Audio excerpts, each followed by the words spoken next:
All right, here we go. Let me, as soon as my watch page comes up, I'm going to mute the audio. For some reason, that's not, it's delayed. Oh, here we go. All right. Yeah, I wish it would mute automatically. Anyway, hello, Mr. Campbell in the chat. And if anyone else can just, that shows up, can greet people in the chat, that would be awesome, because I have trouble paying attention to that. And so I'm going to address some issues that keep coming up that people use as proof against the Bible, or proof that the Bible is from pagan or Gnostic, that the Gnostics are right. And it's based on some logical errors, some factual errors. So, hey there, champ. And like I said, I'm going to try to mostly concentrate on what I'm saying here, and only take, look at the chat when I take a break. So looks like we might have possible repeated message here. Let's try not to do that, or you get labeled as a troll. Okay, I'm going to start off with, this is, like I said in the description, about Babylon and the Roman Catholic Church. And we need to know the facts about Babylon and not just assume what people are telling us is true. So here we go. I think I'm sharing a screen here. No, apparently I'm not. Let me set screen share. I thought I had done that. There we go. That will help if we do actually show you the screen I think I'm sharing. Okay, that should pop here in a second. And as soon as that appears, I will go ahead. All right, there we go. Hey, Cynthia, good to see you. All right. I'm going to start with this article. I'm going to try to go in a linear fashion here about Babylon and Constantine. And we're going to start with Babylon, which was the first major city-state. And you can see a lot of this, what I'm going by in the description. I kind of put my outline there. And I'm going to start off with a statement from the Bible that's very interesting. Genesis 11:4 says, "And then they said, the people on earth, come, let us build ourselves a city with a tower that reaches to the heavens, so that we may make a name for ourselves. Otherwise, we will be scattered over the face of the whole earth." Now, with the infinite plane idea, that could stretch the meaning a bit. I'm not saying yes or no on infinite plane or dome or anything else.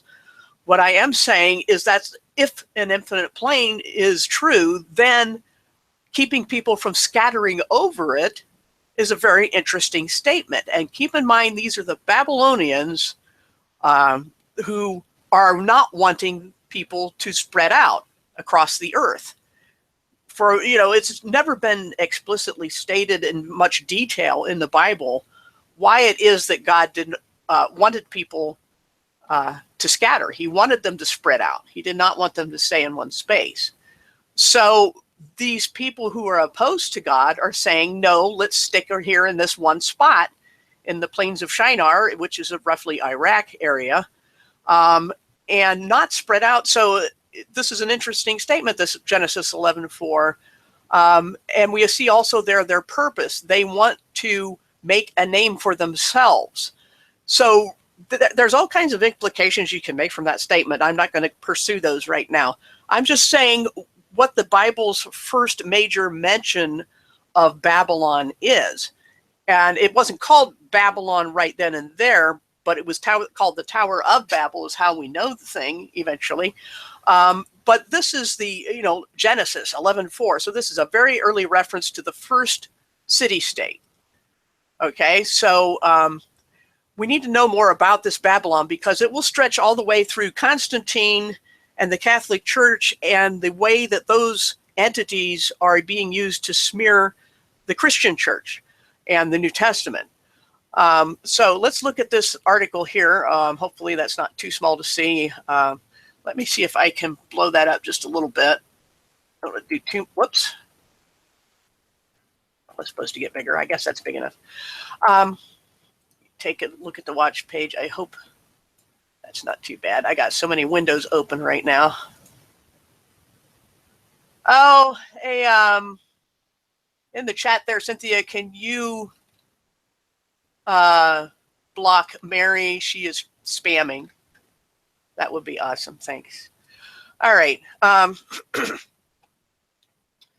City of Babylon. Well, here's, let's not scroll past the map too far. There you can see the Red Sea down here. And so we're in the general Middle East area, Iraq. There's the Syrian desert. There's Damascus. That's in Syria. And, here's Jerusalem. So this is the Dead Sea up here, this little sliver here. And this would be the Mediterranean. Babylon, the area was in this plain here. There's the Tigris and Euphrates rivers and Sumeria and this general area. So that's where we're talking about. All right. The city of Babylon was the capital of the ancient land of Babylonia in southern Mesopotamia. It was situated on the Euphrates River about 50 miles south of modern Baghdad, just north of what is now modern Iraqi town of Al-Hilal. The wealth and power of the city and size were considered a biblical myth until its foundations were unearthed and its riches substantiated during the 19th century. In other words, here's once again an instance where the Bible's story about a city and a place and a people were considered mythological until the ruins were discovered. So the Bible has a precedent of turning out to be accurate after all, in spite of all the pronouncements of academia that it must certainly be myth. Archaeologists stood in awe as their discoveries revealed that certain stories in the Bible were an actual situation that happened in time. Surprise, surprise. Quick overview of the writings of Isaiah, especially chapter 13, reveals predictions concerning Babylon that stagger the imagination.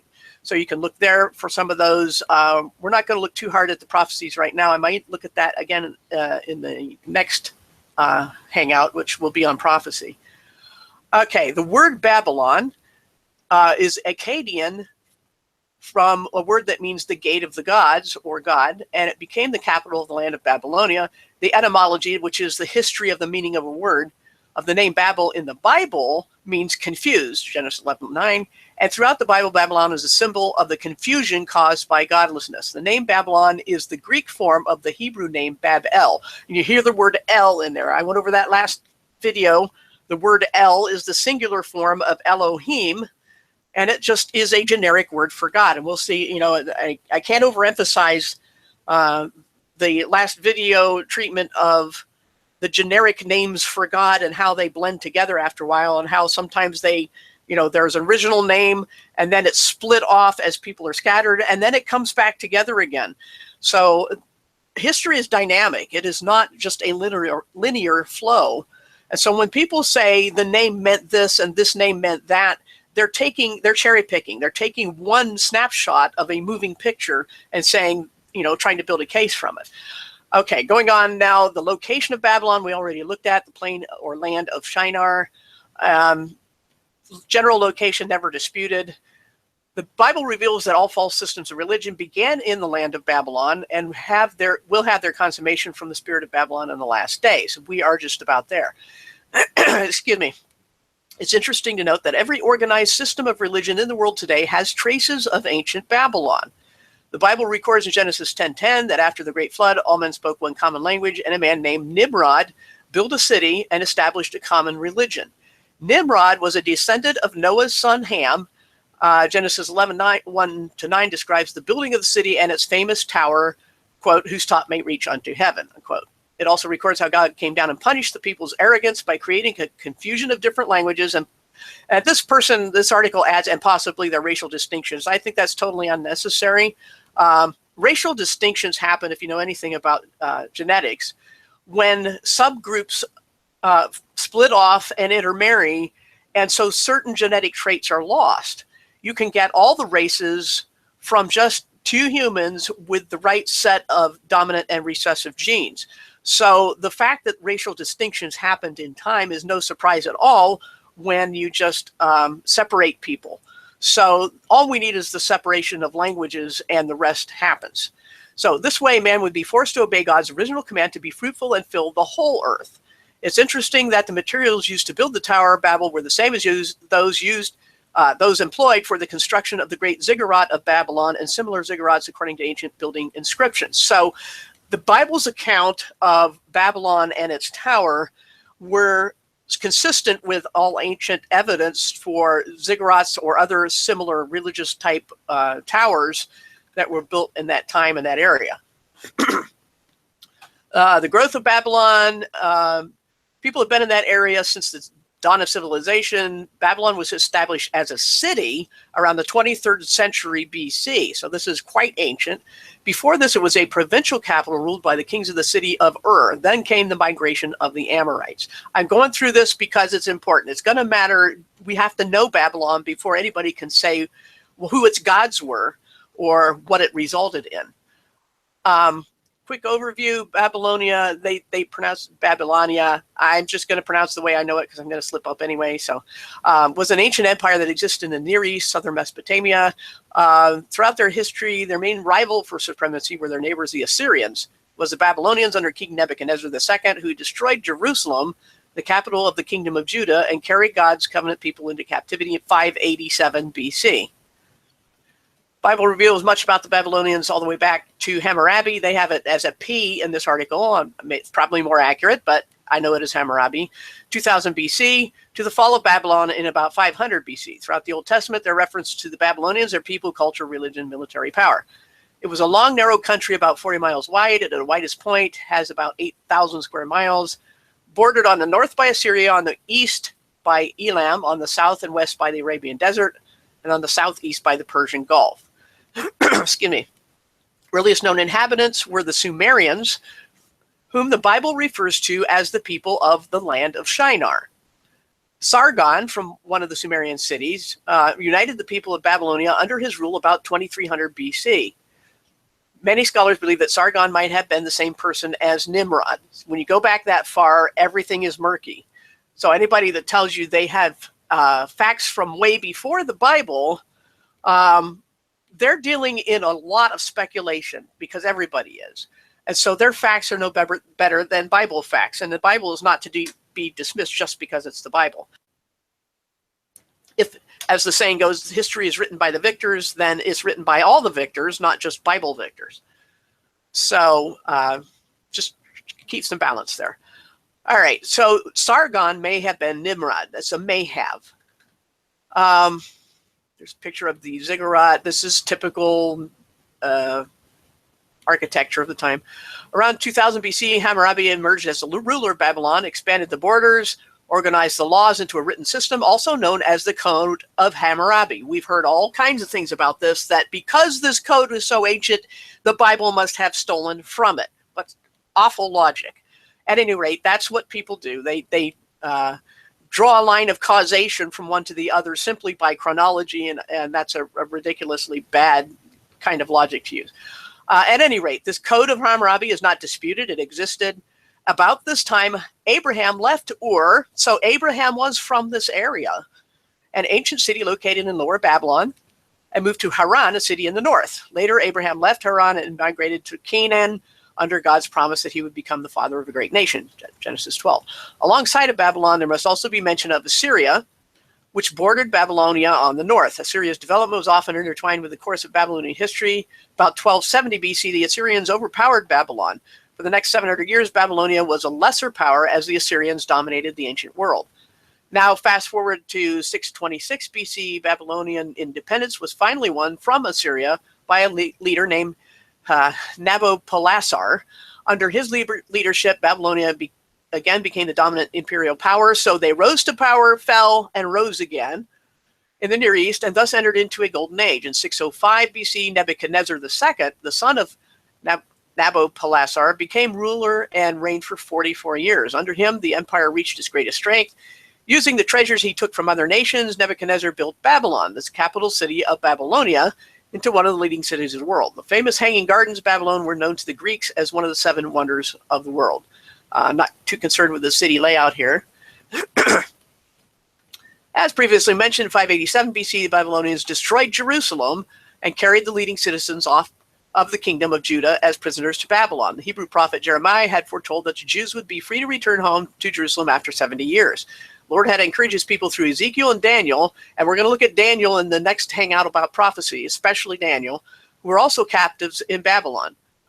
During the 70-year period of captivity, the Persians conquered Babylonia, and the Babylonians passed from the scene as a world power.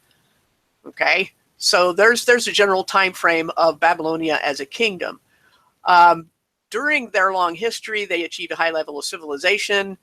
Sumerian culture was at its basis, which later Babylonians regarded as traditional.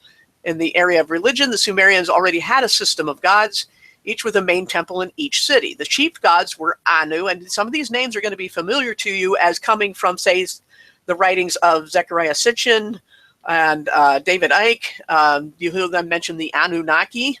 These are all related. The chief gods were Anu, god of heaven; Enlil, god of the air; Enki or Ea, god of the sea. Others were Shamash, the sun god; Sin, the moon god; Ishtar, goddess of love and war; and Adad, the storm god.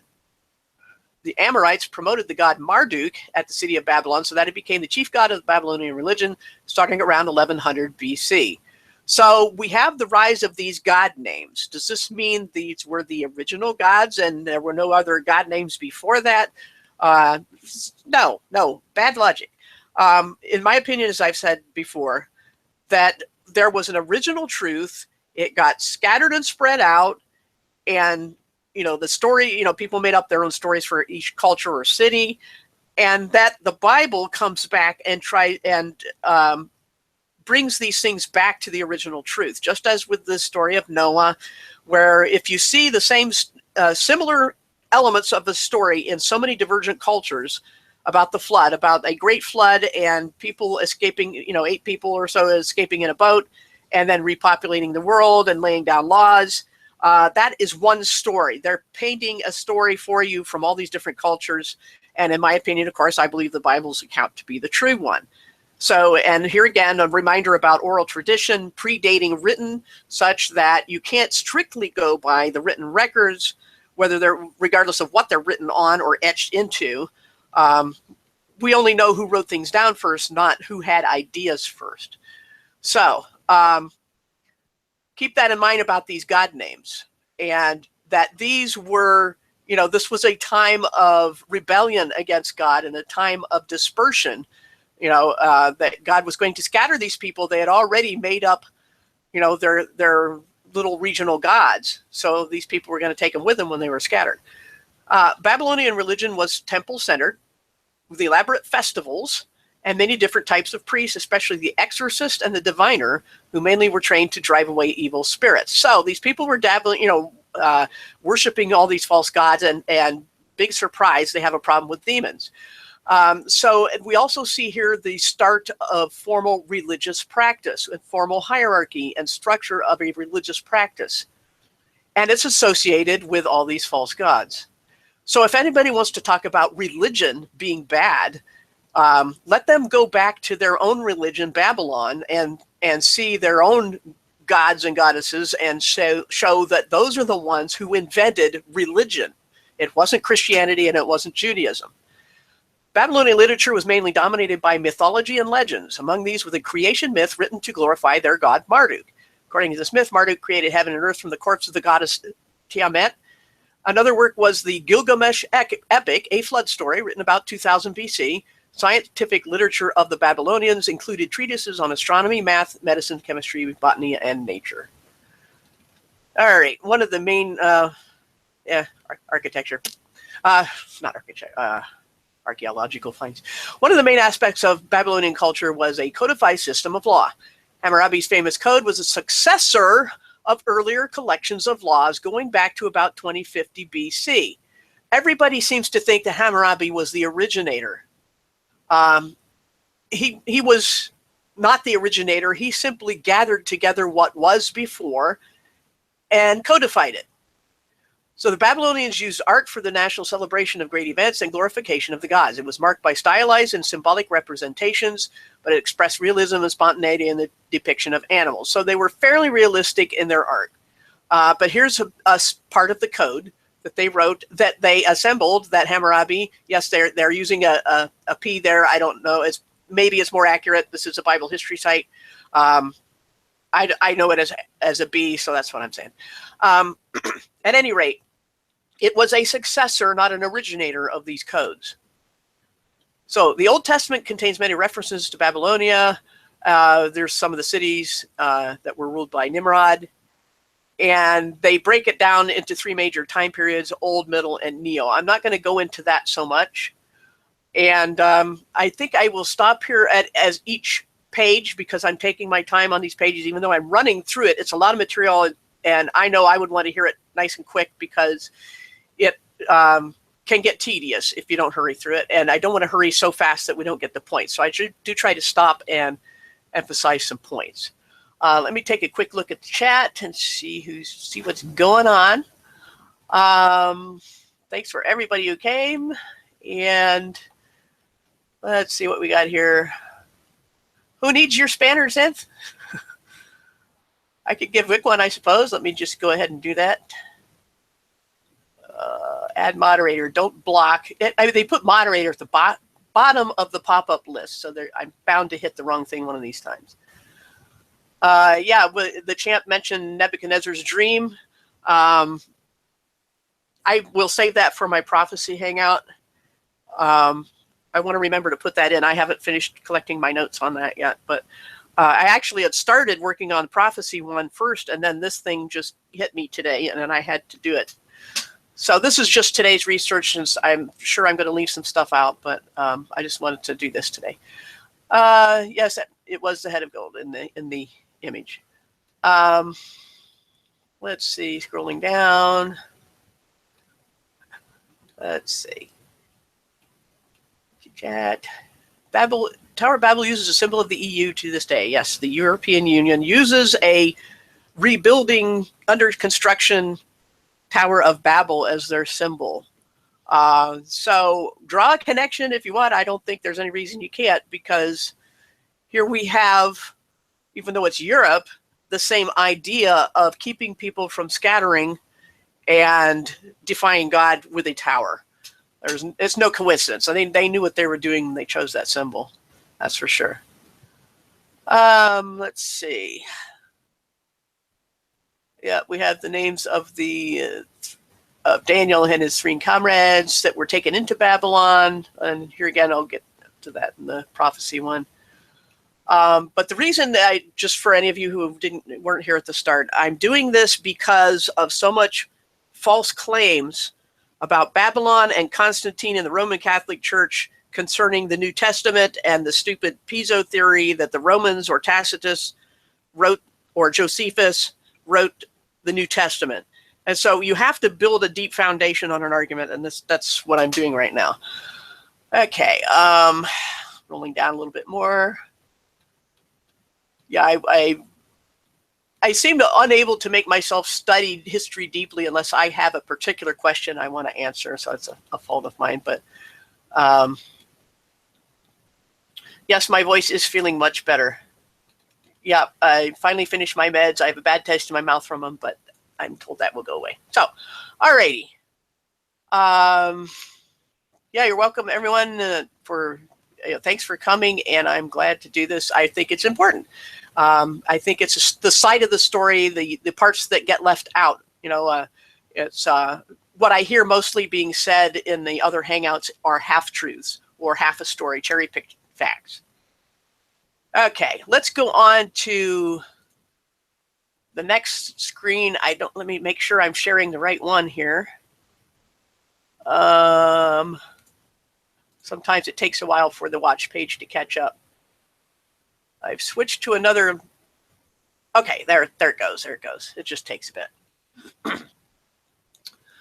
Alrighty. Now we're going to look more closely at the religion. We did a brief overview, whirlwind tour of their history and origination and the Code of Hammurabi and things like that. Now we're going to look at a little bit of their religious views. Scroll down here. Let's just read this little thing because I have it here from 2 Kings. It says, "And Nebuchadnezzar of Babylon carried out from Jerusalem, all the treasures of the house of the Lord," that is to say the temple, "and the treasures of the king's house, and he cut in pieces all the articles of gold which Solomon, king of Israel, had made in the temple of the Lord, as the Lord had said, and he carried into captivity all Jerusalem, all the captains, mighty men, blah, blah, blah." So, and craftsmen, he took everybody of value out of there. The only time in the ancient world when they displaced the people that they had conquered, they only left a few peasants to farm the land and keep it from being overgrown with weeds.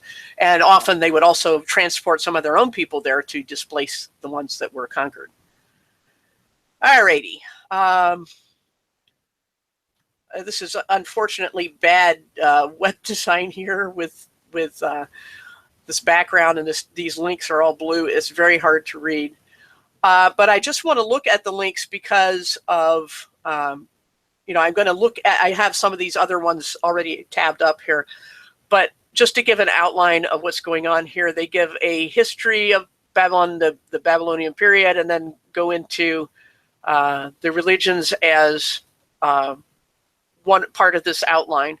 And they talk about Marduk and the gods and temples, and that's where we're going to go next. So let's look at the religion and mythology of Babylonia, which is the area, whereas Babylon is the city itself. Okay. So ancient Sumerians, as we mentioned before, they were the root from which the Babylonian people came. And it was, I'm reading here at one time, the fashion with many scholars to regard the civilization of Babylonians as a purely Semitic origin, that's to say Hebrew. And more than one writer on the religion of that country has molded his work on the fundamental thesis that the Semitic Babylonians, and they alone were the originators of the complicated system of religious practice. In other words, scholars had been trying to blame religious practice on the Jews, but it was not a Semitic people at all. Recent excavations in Babylonia, however, have proved one fact with absolute certainty, that before the Semites ever reached Babylonia, a non-Semitic race occupied the country, tilled the land, tended herds of cattle, built cities, dug canals, and advanced to a state of considerable civilization. But there are indications that even this race, the Sumerians, as they are called, were not the first possessors of the land. It's probable that they themselves were settlers like the Semites of a later time, and that they reached the fertile valley on the rivers of some mountainous home in the northern half of Central Asia. In other words, we're establishing the undisputed fact among scholars that it was not the Semites who populated this area first and invented these false religions or religious practices. Who occupied the country before the Sumerians, we cannot say. We don't know anything about them. The first inhabitants that we have definite knowledge of are the Sumerians. And recent years, our knowledge has increased of them. In any treatment of the religious beliefs of the Semitic Babylonians, the Semitic ones, the later ones, the existence of the Sumerians cannot be ignored, for they profoundly influenced the faith of the Semitic invaders before whose onslaught their empire fell. The religious beliefs of the Babylonians cannot be rightly understood unless at the outset this foreign influence is duly recognized. This is the kind of research that the critics don't do, that I have not heard them do.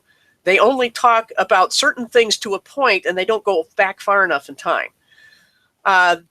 What were these Sumerian beliefs? How did they influence? The date is impossible to say, although as they're saying, a date as 6,000 or 7,000 years before Christ is not extravagant estimate. The decline of the political power of the Sumerians, on the other hand, may be assigned approximately to the period which lies between BC 2500 and 2300. At the latter date, Babylon had been raised to a position of preeminence among the cities of the land, and the Semitic population of the country had gained a complete ascendancy over their ancient rivals, whom they gradually absorbed. From this time onwards, the city of Babylon maintained her position and never ceased to be the capital of the country, to which later time she gave her name. So the Sumerians, once again, were the originators. It was not the Semites. They came later. But in spite of the early date to which we must put back the beginnings of Babylonian civilization, it's only among the remains of a very much later period that we find adequate materials for the study of the Babylonian religion. That is to say, we don't have much about the religion of the Sumerians. We have later religious evidence. So all the evidence that people use as religious practice about the Semites or the Hebrews is coming from a later time. And they don't ever mention this fact. It's true that during the long course of history of that country and of Assyria, we get occasional glimpses of the religious beliefs and legends, which were current at different periods, but it's only at quite a later date, that is to say a few years before the fall of Nineveh, that we gain a comparatively full knowledge of Babylonian mythology and belief. In other words, it wasn't really fully developed with all these god names until the later time. the time of Nineveh, which Nineveh, you might know if you're familiar with the Bible, is from the story of Jonah, the book of Jonah in the Old Testament. He was sent to Nineveh to tell them that God was going to wipe them out unless they repented.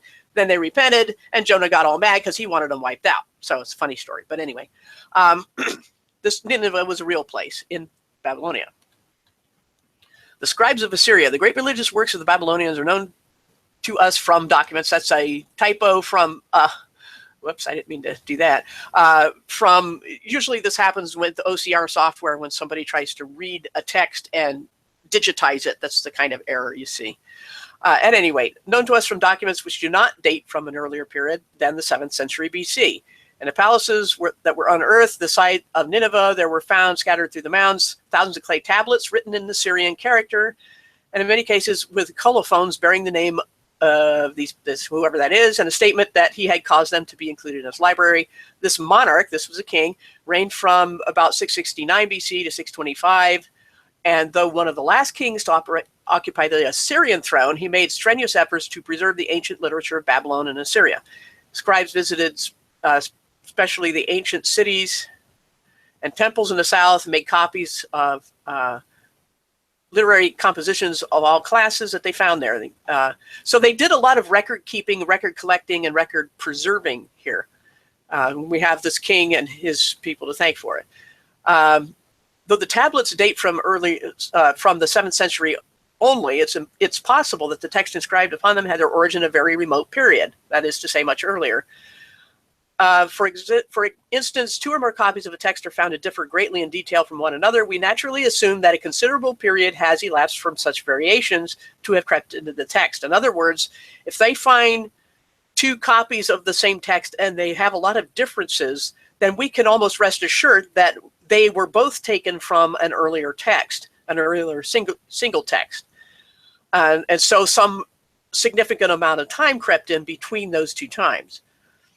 Besides this, the imperfect condition of the many originals that the scribes had to make their copies from, so they were not working with the best material in the first place, and all these other factors prove the antiquity of the literature they studied. Such evidence is conclusive that the religious literature the Assyrians have left us, I don't know what that M is, as not of their own production, but was their inheritance from an earlier time. And that's the point. This material that they were gathering was inherited from an earlier time. Okay, so while the Babylonians and their religious beliefs were profoundly influenced by the Sumerians, they in their turn exercised an even greater influence on the Assyrians. So civilizations are passing along a story and embellishing it as they go along. So it isn't as though you can point to one of these and say this is where it all started. But that's what I hear people say a lot.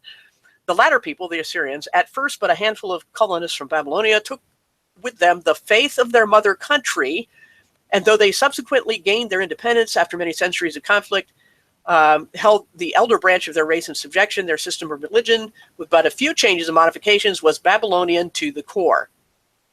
So who are we talking about here? We're talking about the Sumerians who influenced the Assyrians, and that this became the Babylonian religion. So hence their religious works and writings may be used as material for the study of the Babylonian religion. In other words, this person has spent all this time establishing the right to use what material he has chosen to use to establish what the religion of the Babylonian was. And we have to understand this if we're going to understand anything else about the Bible or the claims against the Bible. Now we come to the list of the gods in these Syrian tablets and attempt to gain from them knowledge of the gods of Babylon. We finally present us with a truly bewildering number of deities. Okay, so the Babylonians and Assyrians were a conservative people in the priestly class, faithfully collected and chronicled all local traditions and beliefs. That should be an and, another typo there. No matter where they came from, their religion was still a living thing, and they had not lost belief in the existence or the power of the gods, but they studied their national traditions to some extent from their literary side. And they sought to classify and arrange into some system the numerous and sometimes conflicting traditions which had arisen and obtained currency at different periods in quite different parts of the country. This is another thing you will never hear from the critics, at least I have never heard, that there was a lot of conflict, contradiction, overlap among these different God stories and God names.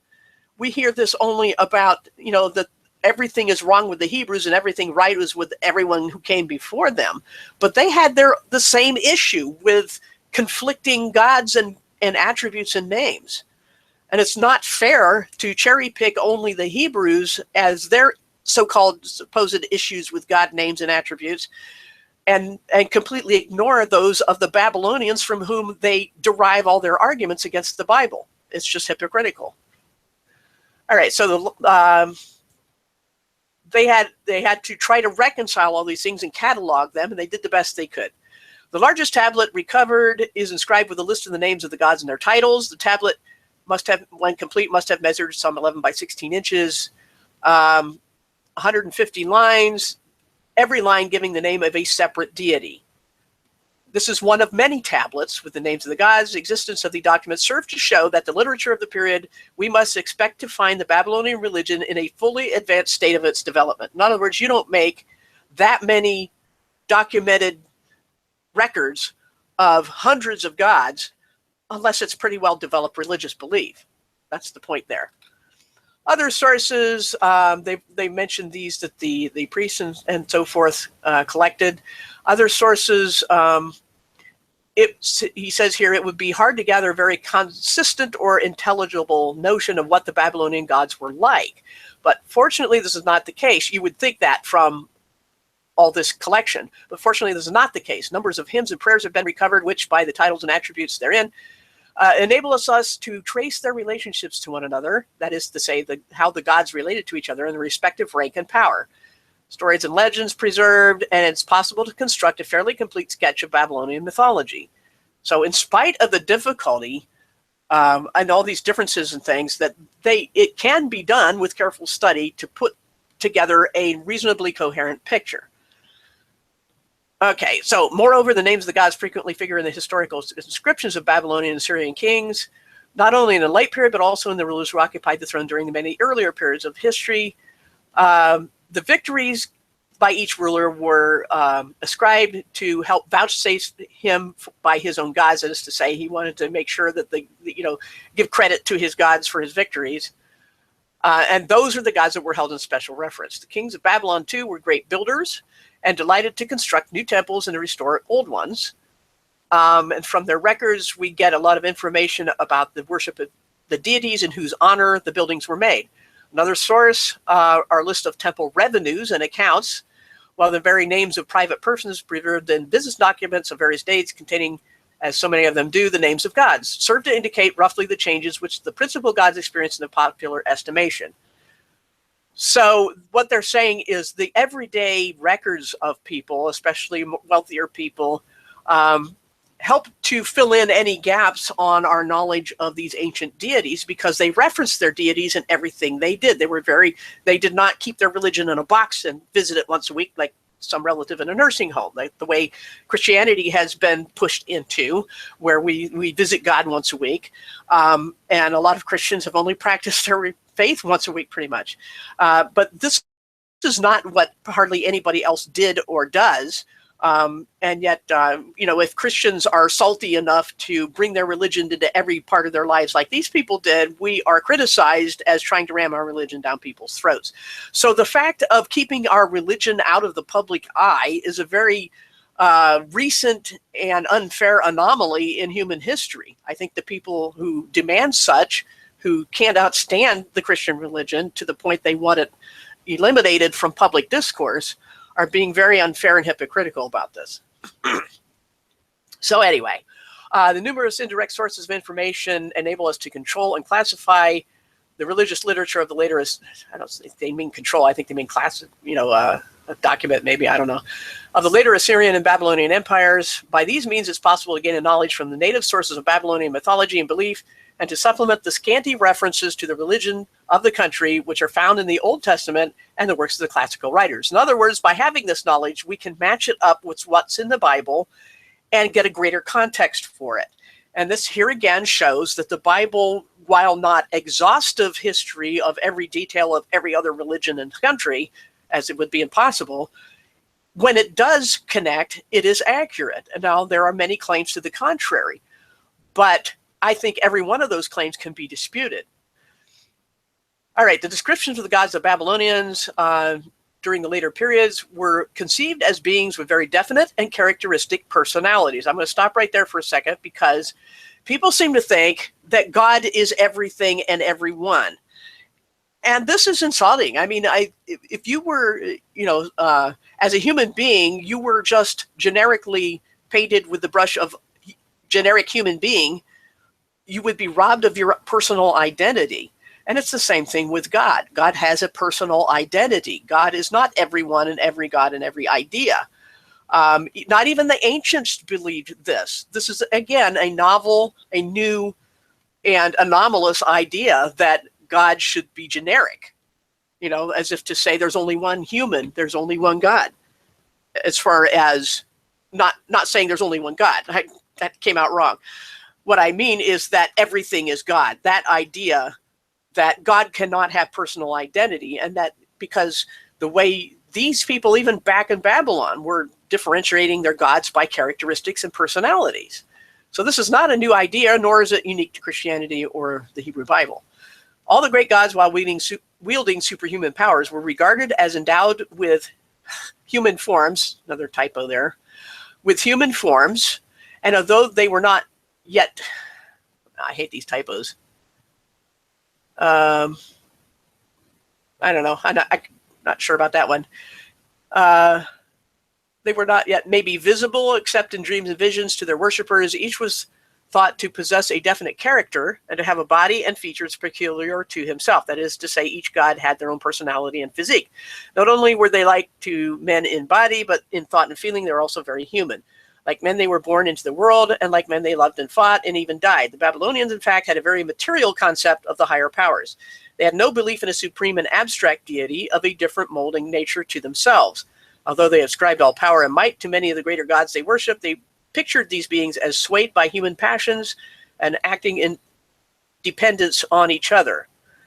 About their gods, they composed strange tales and legends, acts of bravery and valor, cunning and treachery, fear and greed. It's true that unlike men, their power was unlimited. They wielded magical weapons, uttered spells, words of power, but for all that, they were fashioned in human mold. The separation between the Babylonian and his god was not in nature, but in degree. So what they're saying here is that these gods of the Babylonians were indeed formed from what humans thought they must be like. And this would be a good tie-in to the book of Enoch, where I believe the true story that these Babylonians had got a polluted version of is that in Enoch, as it explains, that these were the fallen angels originally, these false gods. These were the fallen angels, and they could take on physical form, and they had half human, half angel offspring, which were the Nephilim, the giants. And so these are the demigods. And this is where such ideas came from. They came from the fact that the angels did what they were not supposed to do and started messing with the human genome and creating these hybrids, which these hybrids, once they died, the Nephilim, once their bodies died, they were neither completely angel nor completely human. I believe these are the wandering spirits, the demons, who are stuck between worlds and who like to possess bodies and things because they lost the bodies they once had. There's something about a spirit that once had a body that always wants one, for whatever reason. And so what I think is going on here with the source of these Babylonian deities is that this is their twist on the original story, that they are ascribing human qualities to these deities because the real ones once had them. Not to say they were technically God, as creator God, but lesser gods in that they were superhuman. Yes, fallen angels. That's what I believe is being described here by the Babylonians, and there's no reason that account, my view of this, can't be true. No one can falsify it. So it's at least deserving of an equal place at the table of ideas. Let's see, nature and origin. we are confronted by the problem as to what suggested to the Babylonian his precise differentiation in their characters. Well, here again, I think it has to do with different demons, that they had personalities too, or different fallen angels. Let's see. We need not appeal to the comparative study of religion to answer the question, for the characters of the gods themselves betray their origin. They are personifications of natural forces, that's this person's opinion. In other words, the gods in many of the stories told concerning them are the best explanation the Babylonian could give after many centuries of observation of the forces and changes he saw at work around him in the natural world. In other words, this account, and you can tell by what I'm reading that this is not a pro-Christian or pro-Hebrew necessarily account, and I picked this one because it's so even-handed and just dealing in facts and not trying to interpret a whole lot as they go along. That's what I like about it. That's good research. And they're trying to make sense as much as they can speculate within the bounds of a good research paper on why the Babylonians came up with these ideas.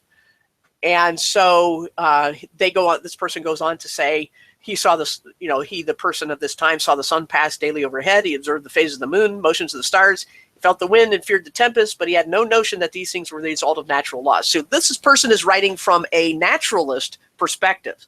So I'm not just picking documents that tell me what I want to hear. I'm picking documents that show good scholarship. And this person is trying to make sense from the naturalist paradigm of where the ideas of these gods could possibly have come from. And they're saying that they came from natural human and geological and climatological phenomena that could be observed at the time, that these people didn't understand how the world worked, and so they made up these gods. I think that is debunkable. I'm not going to go into that right now, but I think it's debunkable because we know so much more about the past and how intelligent these people were. I mean, look at the things they made. And to say that that was just their brains is really stretching credulity. So I think, here again, that this person's speculation on this point shows that I'm not just picking things I wanted to hear. In company with other primitive peoples, here's that word primitive. That's another, I wish it wouldn't. Oh, that's nice. Hold on a second. That's not exactly the word I was looking for, but it popped up a nice little dictionary thing. Oh, well, I was just trying to highlight the word. The use of the word primitive is a part of a biased worldview by itself.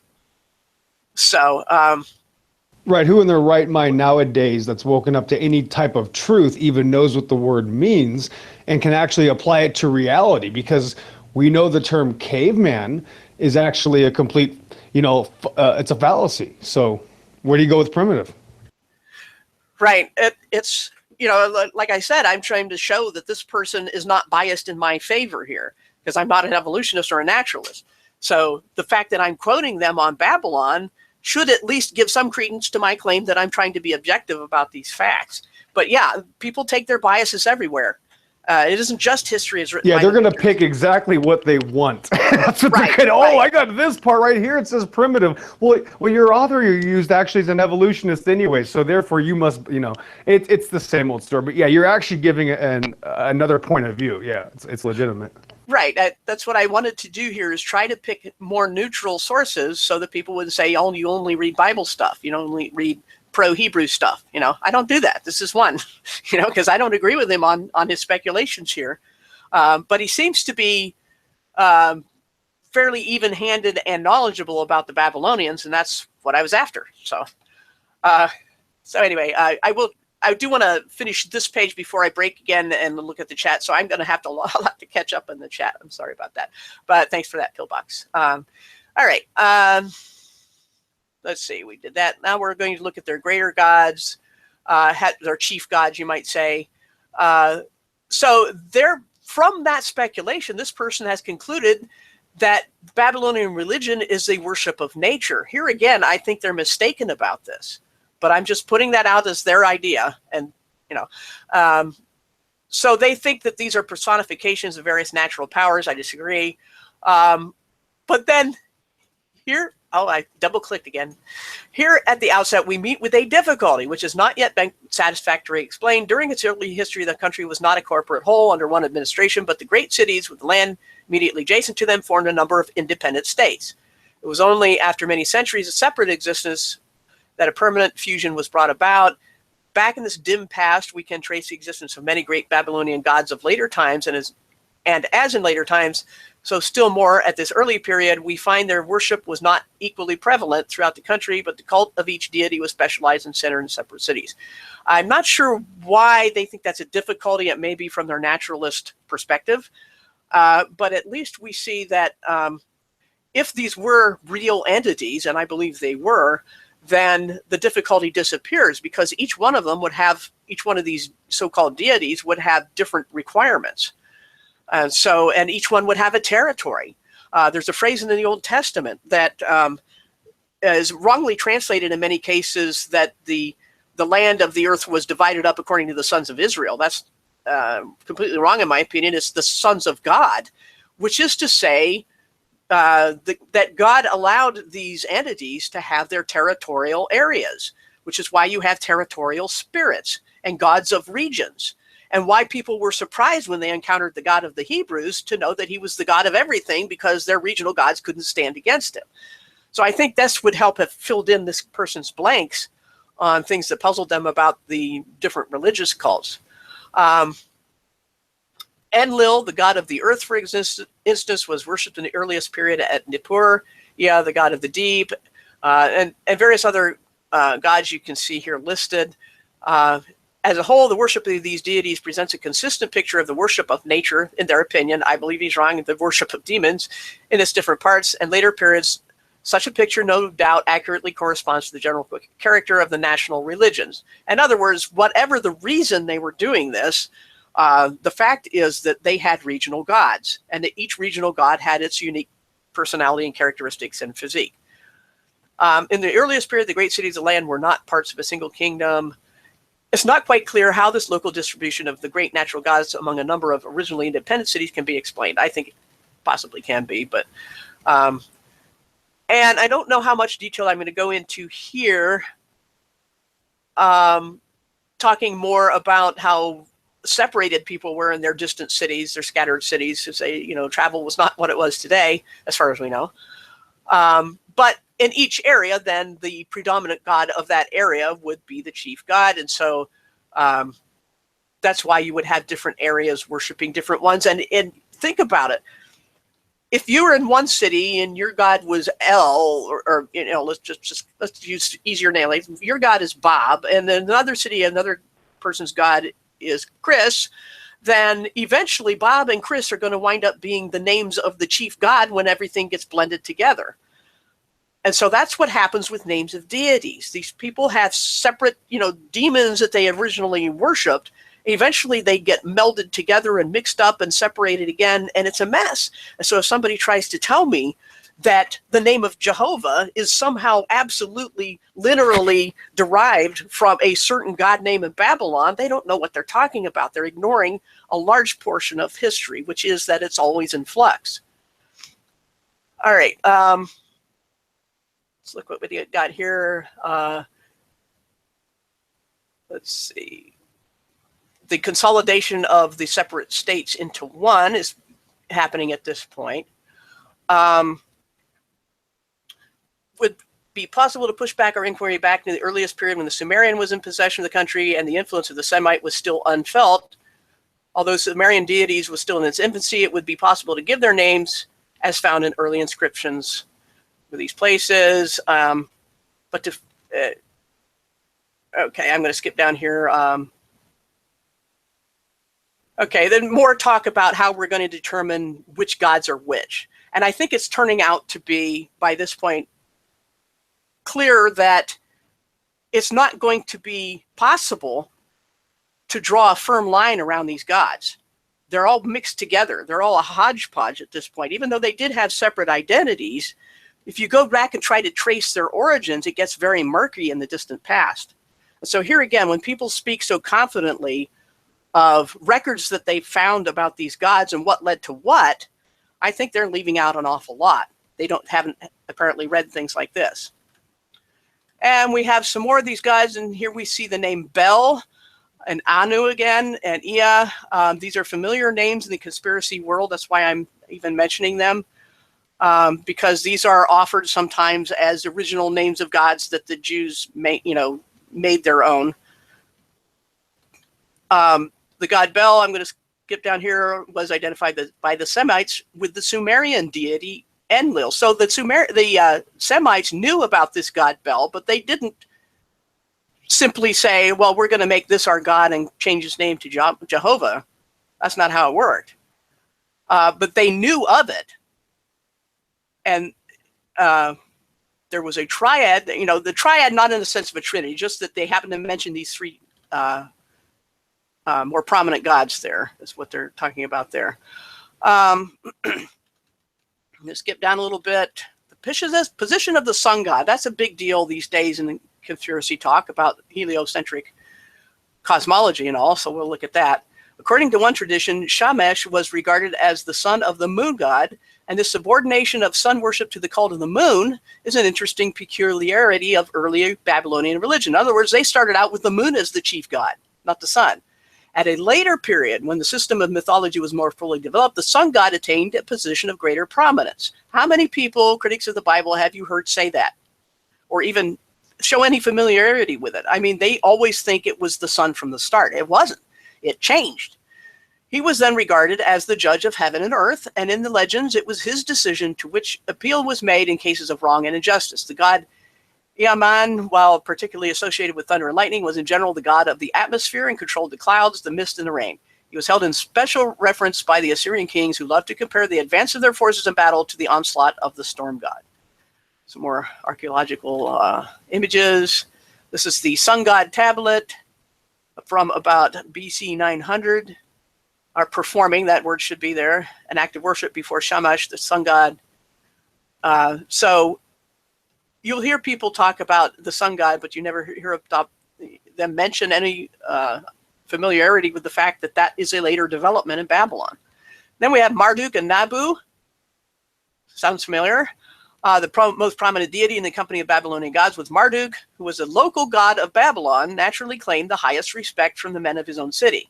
The extension of his influence was the result of the rise of Babylon to the position of the capital city in a unified empire, and it was to this fact we may trace his identification with the old Babylonian deity Bel.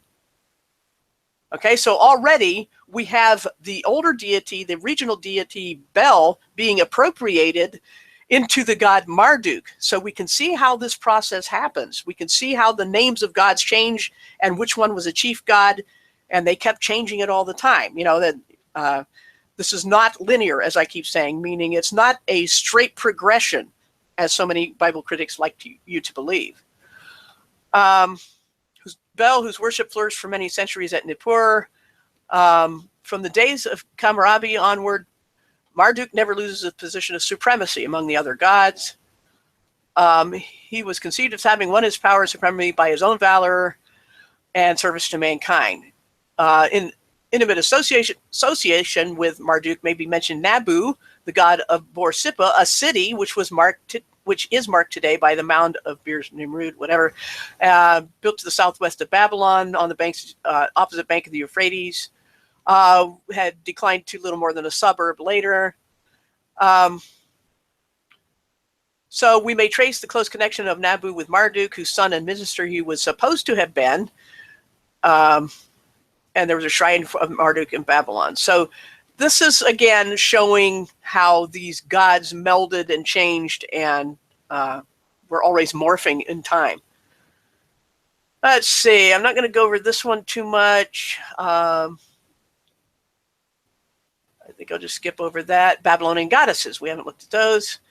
With one exception, Babylonian goddesses are not very imposing figures, nor are their characters very sharply defined or differentiated. They matched the inferior position of women in Babylonia. As already been remarked, that Babylonian conceived his gods to be very human in form and feelings, it was but natural that this picture of their wives should have been drawn after the same model. Their principal functions, in fact, were to receive the favors of their lords and become mothers of a younger generation of gods. In several instances, we may trace their position of dependence in the very names by which they were known. Thus, Anatu, the wife of Anu, and Belit, the wife of Bel, in name as well as nature, are merely female counterparts of the male deities with whom they are associated. Damkina, the wife of Ea, was was a slightly more important personage to judge from the numerous hymns addressed to her in the later period. A fact that may perhaps be explained as arising from her position as the mother of Marduk. So now Marduk has a mother. And look at which happened first. It's, that this was, we can't say exactly which happened first, but in the keeping of the general habit of the people that was very male-centric, it only stands to reason that the mother came after the son in time as far as inventing deities goes. Marduk's wife was of little account away from her partner, though, and same may be said of the wife of Nabu. Their names are hard to pronounce, that's why I'm skipping them. Al, I think, the wife of the sun god, Shala, the wife of somebody else, blah, blah, blah. The goddesses of Babylonia exercised but little independent power, and both in the ritual of worship and in the myths and stories about the gods, they play a very unimportant subordinate part. So goddesses were not a big deal in ancient Babylonian religion. All right, Ishtar is a more familiar name from when some people say, and some people will get really upset when you say it, we get the name Easter. There is a definite connection there. There's one very striking exception to this general rule, namely the goddess Ishtar. This deity in her own person appears to have absorbed the power and influence which were at times ascribed to other goddesses. She was identified with the Sumerian goddess Nini, and in the Assyrian inscription, she becomes the wife of the national god Ashur. Ashur is, of course, and Ishtar all mentioned in the Bible. She was referred to as also as Belit, that is to say, the lady, that's the literal meaning, I guess. And in this character, she assumed the titles and prerogatives of the wife of Bel. In course of time, the name Ishtar was employed as a generic term for goddess. Can't overemphasize that. A generic term for goddess. So people had used this name Ishtar as a specific personage, a female goddess, redundant, sorry about that, a goddess, and that in time it became a generic word. I went over this in my last hangout about generic words. So when people say we're talking, they see the mention of Ishtar, they have to pay attention to when the name is written, because early on it was specific, later on it was not specific, and it meant any female god. This is a sort of detail that people have to pay attention to if they're going to say they're going to debunk the Bible or anything about it, because if they mix these things up, then they haven't done enough research. And their arguments depend on flawed research. At any rate, it became a generic term. In Babylonia, moreover, she was known by two different local names, which represented two quite distinct and separate characters, if that isn't confusing. Under the title Anunitu, she was worshipped as the goddess of battle at Agade, and also at the city called Sippar of Anunitu. And under this aspect, she was regarded as the daughter of Sin, the moon god, and of Nigal, his wife. At the great temple, she was worshipped as the goddess of love and identified with Nanya, I guess. And in this character, she was regarded as the daughter of Anu and Anatu. So we have the same goddess who had a split personality pretty much with these other goddesses, and given conflicting characteristics pretty much, and different parents. It gets confusing. So here again, when people say we've got this line going back, up to the Hebrews and that's where they got it, they're not following any line I've seen. These lines are not straight. Let's see, it was her gentler character as the goddess of love that she became connected in legend with Dumuzi or Tammuz. We know that name from conspiracy research, I hope. Tammuz, which is also in the Bible. Her lover, who died in early youth, and for the sake of whose recovery she descended to the realm of the dead. All right, hold on just 1 second. All right, just had to cough. This story is what is picked up in Zeitgeist and other popular Gnostic kind of works as the story that is the real one from which the story of Jesus and his disciples was taken. What utter hogwash. I mean, this itself was made up. I mean, they're saying that, in time, not originally, but in time, the Babylonians made up this story about this goddess and her lover Tammuz, and then they make up all sorts of other things about it. And to say that the story of Jesus is taken from this is absolutely preposterous, not even considering the vast amount of time that went between those two events. We're talking thousands of years BC here, at least 1,000. So when people say, oh, look at the similarities, here they want to look at the similarities. They don't want to look at them earlier. They don't want to look at it in the flood story. They don't care what the similarities are. Now, all of a sudden, they want all the similarities and none of the differences with the story, because we're going to find out later that what the New Testament actually says about Jesus and his disciples is nothing like what any of these stories said. So the story, if you look, I also have material on my website that I think I went over in another video, I'm not sure, about the fact that Zeitgeist just totally took stories from well past the first century, well past the time of Christ, to add those aspects of the story that they say matched it, and then port those additions back before Christ. They're being disingenuous. At any rate, gods of heaven. These were, we're talking about specific gods. We had gods of the, earthly realm pretty much. Now we have gods in heaven. The principal gods of Babylonians during the greater part of their history is not inconsistent with the attributes assigned to them in astrological and astronomical inscriptions. Identification of planets was neither a very early nor primitive development, but one which took place after the Babylonian company of the gods had been definitely formed. That is to say, the zodiac was not assigned attributes until after this development of the deities of Babylon. When the worship of a host of local gods had given place to an organized system of nature worship, or whatever they call nature worship, and when the growth of legend and myth necessitated a belief in the consistent intercourse of the gods with one another, it was not unnatural for the Babylonians to assume that the gods dwelt together in some special place, that is to say, heaven. So in other words, this naturalist approach is saying that these nature gods developed then into heaven gods because they just thought it was reasonable that the gods should all get together someplace that wasn't on earth. Why that should be reasonable, I don't know, but nevertheless, that's what this person believes.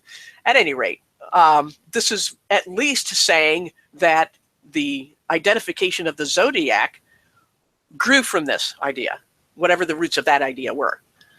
The sun and moon were regarded as symbols of the gods Shamash and Sin, respectively, and the movements of the two great luminaries were believed to be directed by them. At a later period, here's again the changes, the movements of the planets were also thought to be directed by gods whose symbols they were, as probable that in this way the identification of Marduk with Jupiter, of Ishtar with Venus, of Ninib with Saturn, of Nergal with Mars, and of Nabu with Mercury took place.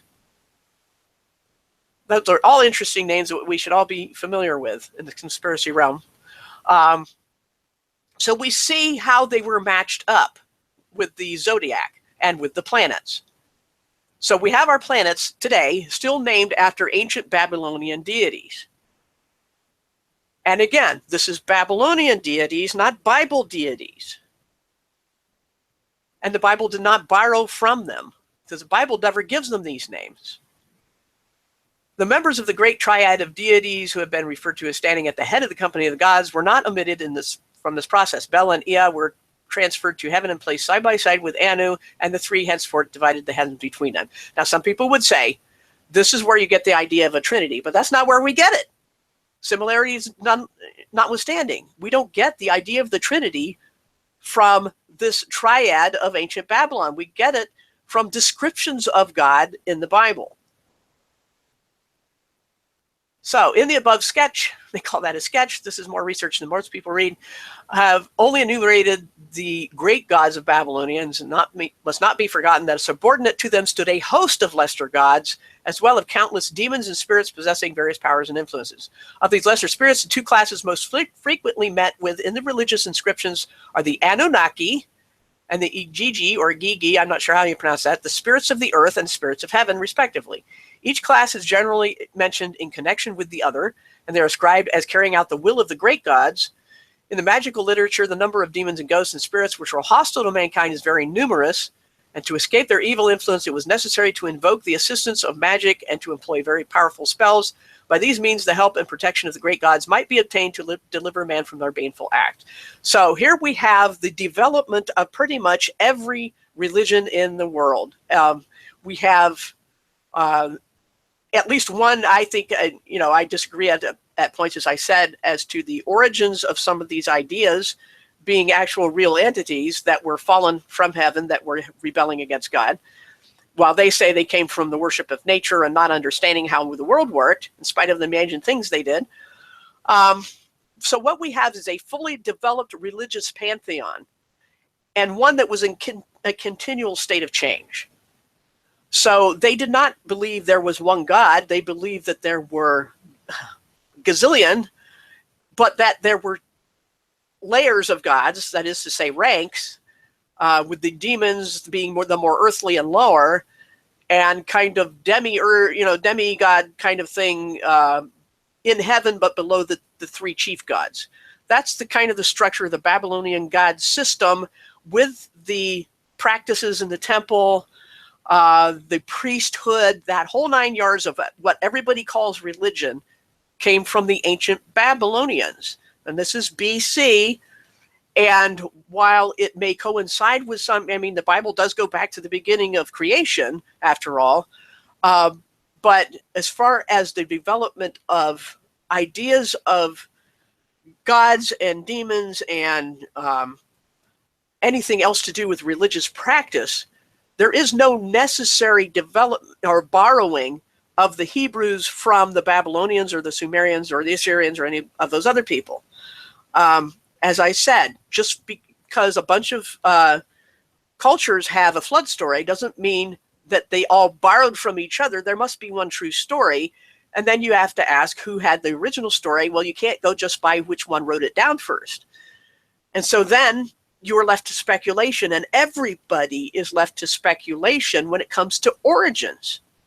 Just as this person, I believe, is wrong about the origins of these deities, I also believe that people are wrong about their speculations on who originated what ideas, such that, regardless of when the Bible was written, it does not necessarily prove, and nor can it ever prove, that the Bible borrowed those ideas from someone else.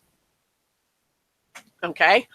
So I'm going to stop there for a minute. My voice is a little tired anyway. I'm going to roll up the chat, and if you want to add any comments right now, Pillbox, feel free to speak up. Okay, hold on 1 second, I'll be right there.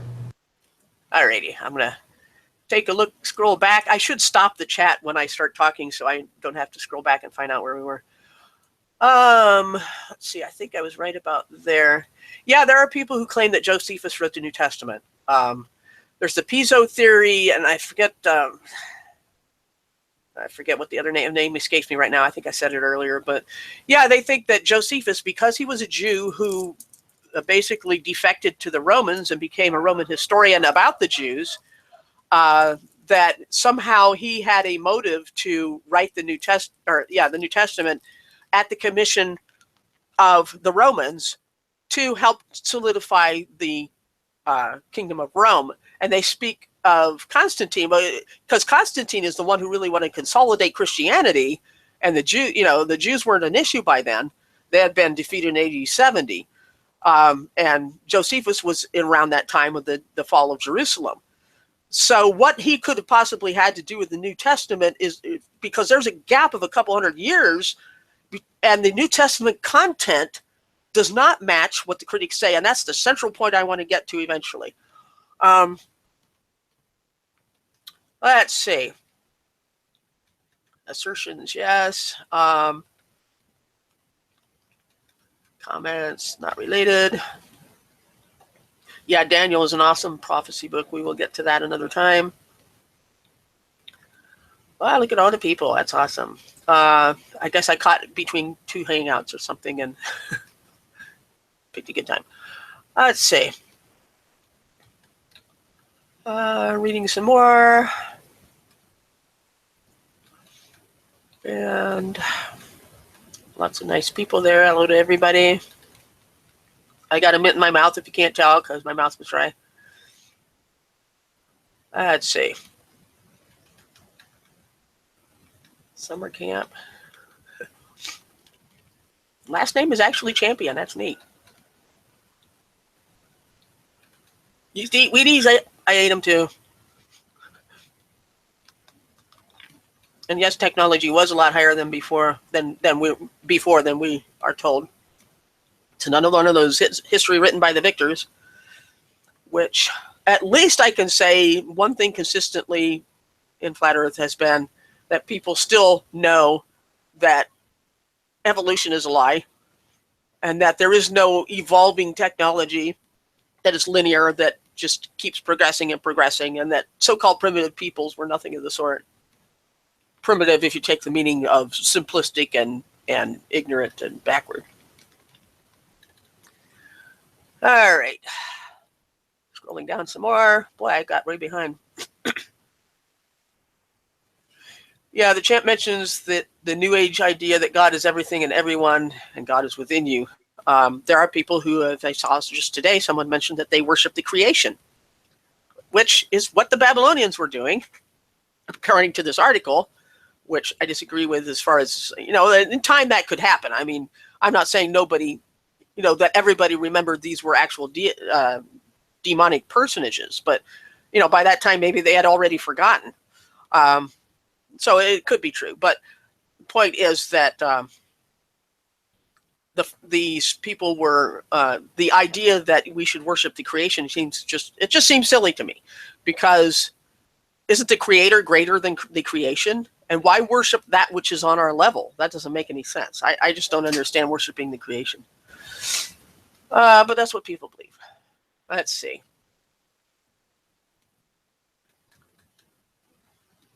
Yeah, I remember the Zeitgeist thing for about, I don't know, it might have been, 15 years of stretching it, but I remember a long time ago, at least over 10 years ago when Zeitgeist first started. And I was heartbroken by it. Like, I thought, wow, some of this has to be true. And I kind of just didn't really look into much more of it. It really took the wind out of my sail. And it wasn't until a few years later when I got into the geological aspect and biblical creation and all that stuff, when I realized that, wow, all these haters, all these people actually attacking the Bible are not only proving it right, I mean, they're putting it out in front of us and showing us how it's right. So after now 10 years of dealing with people scoffing at the Bible, that's how I know the Bible's true. I have yet to find an actual, seriously thought out, well-explained argument and not only for, why you think there's a problem in the Bible, but what have you done to actually look into it?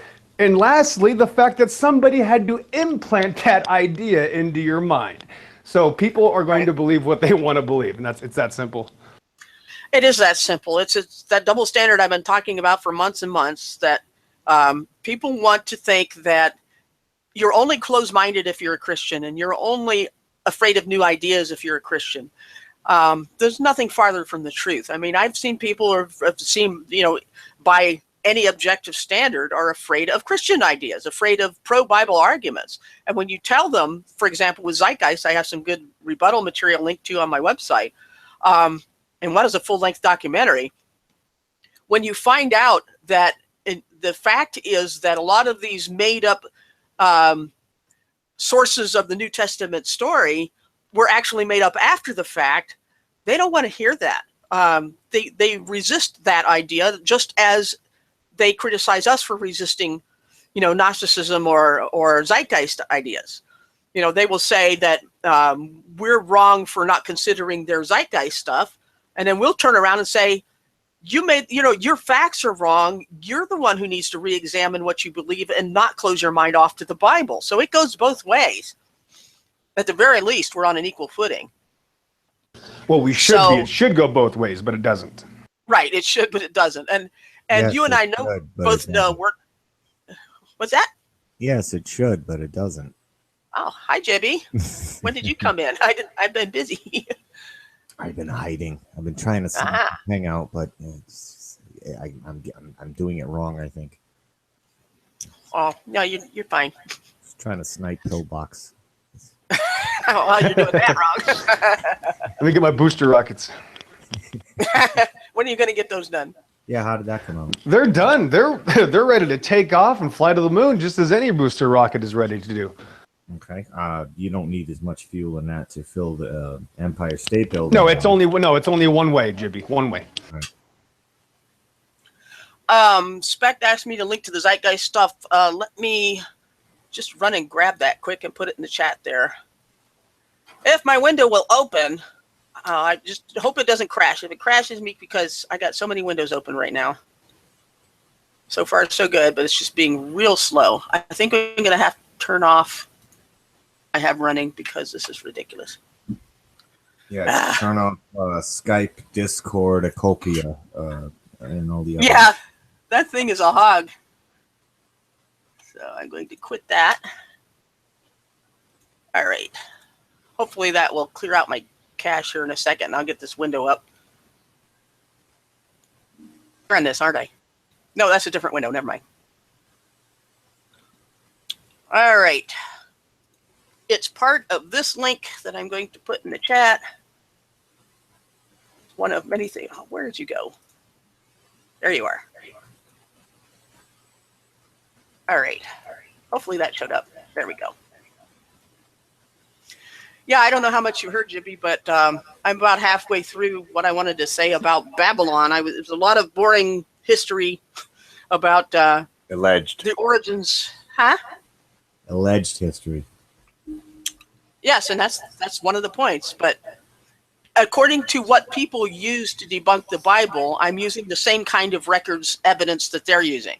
So on the basis of the evidence they accept, Right. I can counter their arguments. All's fair. That's all I'm doing. Yeah. So, at any rate, to recap quickly, I've just been looking at a series of web pages on Babylon, its origins, history, the development of its system of gods and religious practice, and how by the time it was a fully developed kingdom, and then the names of regional gods and, changed identities and attributes and blended together and finally eventually settled. So it wasn't this linear progression that people, as they got more evolved, somehow came up with the idea of gods and religious practice. It's not how it worked. So I'm not going to repeat all that, but I'm to the point where, and let me stop the chat again so I know where I was when I left off, to the point where we just looked fully at the religious development of what Babylonian religion is. Okay, because it's important when we're going to jump now to Constantine and get closer to the point I wanted to make, because when people try to debunk the Bible and say that, Jehovah is Jupiter and stuff like that, they've skipped over the New Testament pretty much and gone straight to Constantine. And they invoke the Romans as saying that they wrote the New Testament, and I'm like admitting key facts here. And so I wanted to make sure we had the before and after so I know what's being skipped. So I did the before. And now we're going to look at Constantine. And hopefully that will show up here in a second on the watch page. There's a little bit of lag. So did Constantine decide what books belonged in the Bible? And here we're going to find out a claim that I hear made all the time that is patently false, that Constantine and the Council of Nicaea decided what was in the Bible. They did not. It's very important to clarify exactly what role the Emperor Constantine played in the Council of Nicaea, what the purpose for the council was. And we're going to read more. I'm going to do this first and then read about Constantine personally. What happened at Nicaea, and briefly how the canon, the Bible as we know it, was formed. Constantine was a Roman emperor who lived from 274 to 337 AD. So he was after Christ, of course. Christ was crucified around the 30s AD. Jerusalem and the temple fell around 70 AD. So this is about 200 years or more after the fall of Jerusalem and the end of Israel as anybody knew it. Okay. He is most famous for becoming the single ruler of the Roman Empire after deceiving and defeating Licinius, his brother-in-law, and supposedly converting to Christianity. It's debated whether or not Constantine was actually a believer or just someone trying to use the church and faith to his own advantage. Constantine called the Council of Nicaea the first general council of the Christian church 325 AD, primarily because he feared that disputes within the church would cause disorder within the empire. In other words, he doesn't care about the content of the New Testament. He didn't write it. He didn't commission anyone to write it. All he wanted was for the church leaders as they existed to stop their disputing and settle on one unified theological position, or this is the Christian faith. He wanted to define the Christian faith on the basis of what the bishops told him, not on what he decreed. And he certainly didn't care what was in the Bible. He just wanted them to decide. Okay? So the dispute, there was a specific dispute that brought this up, was something called Arianism, which was based on the name of the guy who brought the teaching, whose name was Arius, which was the belief that Jesus was a created being. This was a controversy that was dividing the bishops at the time, and they were all squabbling about it, and Constantine wanted it to stop. It had only to do with whether Jesus was deity, nothing else. The famous phrase they were disputing was, there was when he was not. That's an odd way to say there was a time when Jesus didn't exist as God. Okay, that was the point of debate and the whole reason for the council. This was in reference to Jesus and was declared heretical by the council, and thus resulted in the following words about Christ in the Nicene Creed: God from true God, Father not made. So we got the origins here of the Nicene Creed and why it said what it did about Jesus being not a created being. That's the whole point of the meeting. It was determined by the council that Christ was homoousia, meaning one substance with the Father. That is to say, Jesus was not merely human, but also God. That was what the council was about. It was not about developing a religion. It was not about deciding what was in the canon. Constantine wanted unity, but not by decreeing what the religion was, but by getting them to agree on who Jesus was. That's all he wanted. Concerning manuscripts that were burned at the order of Constantine, there's really no mention of such a thing actually happening at the order of Constantine or at the Council of Nicaea. They did not burn any books. The Arian party, that is to say the party of Arius, not to be confused with other Arians later, the document claiming Christ to be a created being was abandoned by them because of the strong resistance to it and was torn to shreds in the sight of anyone present at the council. That is to say, the only thing torn up was the document of Arius claiming that Jesus was a created being. Constantine and the Council of Nicaea, for that matter, had virtually nothing to do with the forming of the canon. It was not even discussed at Nicaea. The council that formed an undisputed decision on the canon took place at Carthage in 397, 60 years after Constantine's death. However, long before Constantine, 21 books were acknowledged by all Christians: the 4 Gospels, Acts, 13 letters of Paul, 1 Peter, 1 John, and Revelation.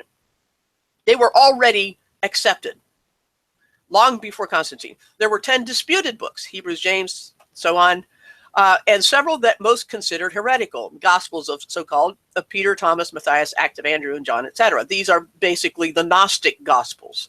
Those are the ones that were rejected by the council, not because of Constantine, not because Constantine cared, but because they were already considered heresy by the church before it was turned into the Catholic Church. Liberal scholars and fictional authors like to purport the idea that the Gospels of Thomas and Peter and other books contain truths that the church vehemently stomped out, but that simply has no basis historically. It's closer to the truth to say that no serious theologians really cared about these books because they were obviously written by people lying about authorship and had little basis in reality. That is the one reason why a council declaring the canon was so late in coming, because the books that were trusted and the ones that had been handed down were already widely known. So here we have at least a strong dispute against the claim that Constantine decided what was in the Bible. And, that he wrote the New Testament or had someone like Josephus or someone or the Piso family write the New Testament in order to achieve this unity. He achieved it without that. He didn't need that. He didn't care. He didn't even care what was in the New Testament. He just cared that the bishops were agreeing. That's all he cared about. And on this specific issue, whether Jesus was a created being. That's what the whole Nicaea Council was about. And I apologize for any other noises my mouth is making right now because I've been trying to have a mint so I can keep talking. I'm going to take a short break because that's such a big point. I want to sit on that for a while and want people to know what that council was about and what Constantine was about. And then we're going to look at Constantine in a second. Okay, let me take a look at the chat. How did I miss that? All right. Yeah, I don't agree with all the theology of Got Questions because I actually wrote for them at one time several years ago. They didn't like what I said about women in the Bible, so they fired me. But I mean, I never got paid or anything, but they kicked me out. Yeah, their theology is not always good. I don't agree with a lot of it. But the point is that they're written by just about anybody. It's kind of like Wikipedia in that regard. Not that you can keep going back to edit, but that anybody who impresses them with their writing can write for Got Questions.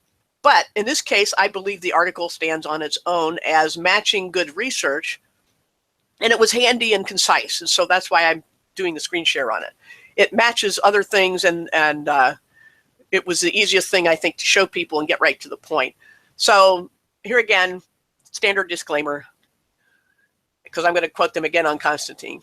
And just because, like I said, it doesn't conflict with what other documents and sources will say about them. Yeah, that's funny. Ricketson says, the guy that wrote the entry for the Trinity in the Stanford Encyclopedia of Philosophy is a Unitarian. Not biased much, eh?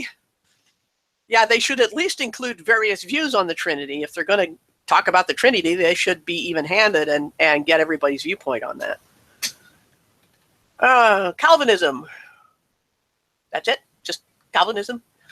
That's a whole can of worms of its own and would require a separate hangout. It's mainly about free will. If anybody doesn't know what Calvinism is, it was named after Calvin, who was one of the early reformers, somewhat, I think, contemporary with Luther. He was nasty. He had, he did a lot of theological writing, but he was trained as a lawyer and did not exhibit, in my opinion, the kind of life you would expect from a follower of Jesus. And truth known about Calvin and Luther and a lot of people on both sides of the Protestant-Catholic divide, there's not a pretty picture. At any rate, his teaching mainly that he's known for is the lack of free will, that God has to choose who to save and who not to, just because of his own personal reasons that he doesn't divulge. And if you're not chosen, too bad for you. God is just going to throw you into hell because it makes him happy somehow. That's, I will be vilified by Calvinists for oversimplifying, but their theology to justify their teachings is extremely complex, to the point where they will say, if you haven't spent years of college level study, you don't understand Calvinism. There's something totally wrong on the surface with that. I mean, that should be a red flag. If it takes that much work to understand a theological system, just to justify the claim that you have no choice as to whether you're going to reconcile with God, I got a problem with that. At any rate, I'm not going to delve into. Oh, you're saying it's Calvinist? Okay, I should have read that farther a little bit. I don't care. It's not apropos to my topic today. So Calvinism is not as far as them being Calvinists, it didn't figure into their articles on Babylon or Constantine or anything like that. So, I'm not going to say whether Calvinists are Christian or not. They certainly do believe that Jesus rose from the dead and that one must have faith in Jesus to be saved, and that's entirely orthodox. So I don't think a salvation issue. I would say they are Christian, but their teachings so fly in the face of the very heart of the gospel that I would have trouble fellowshipping with them. That's another divide that I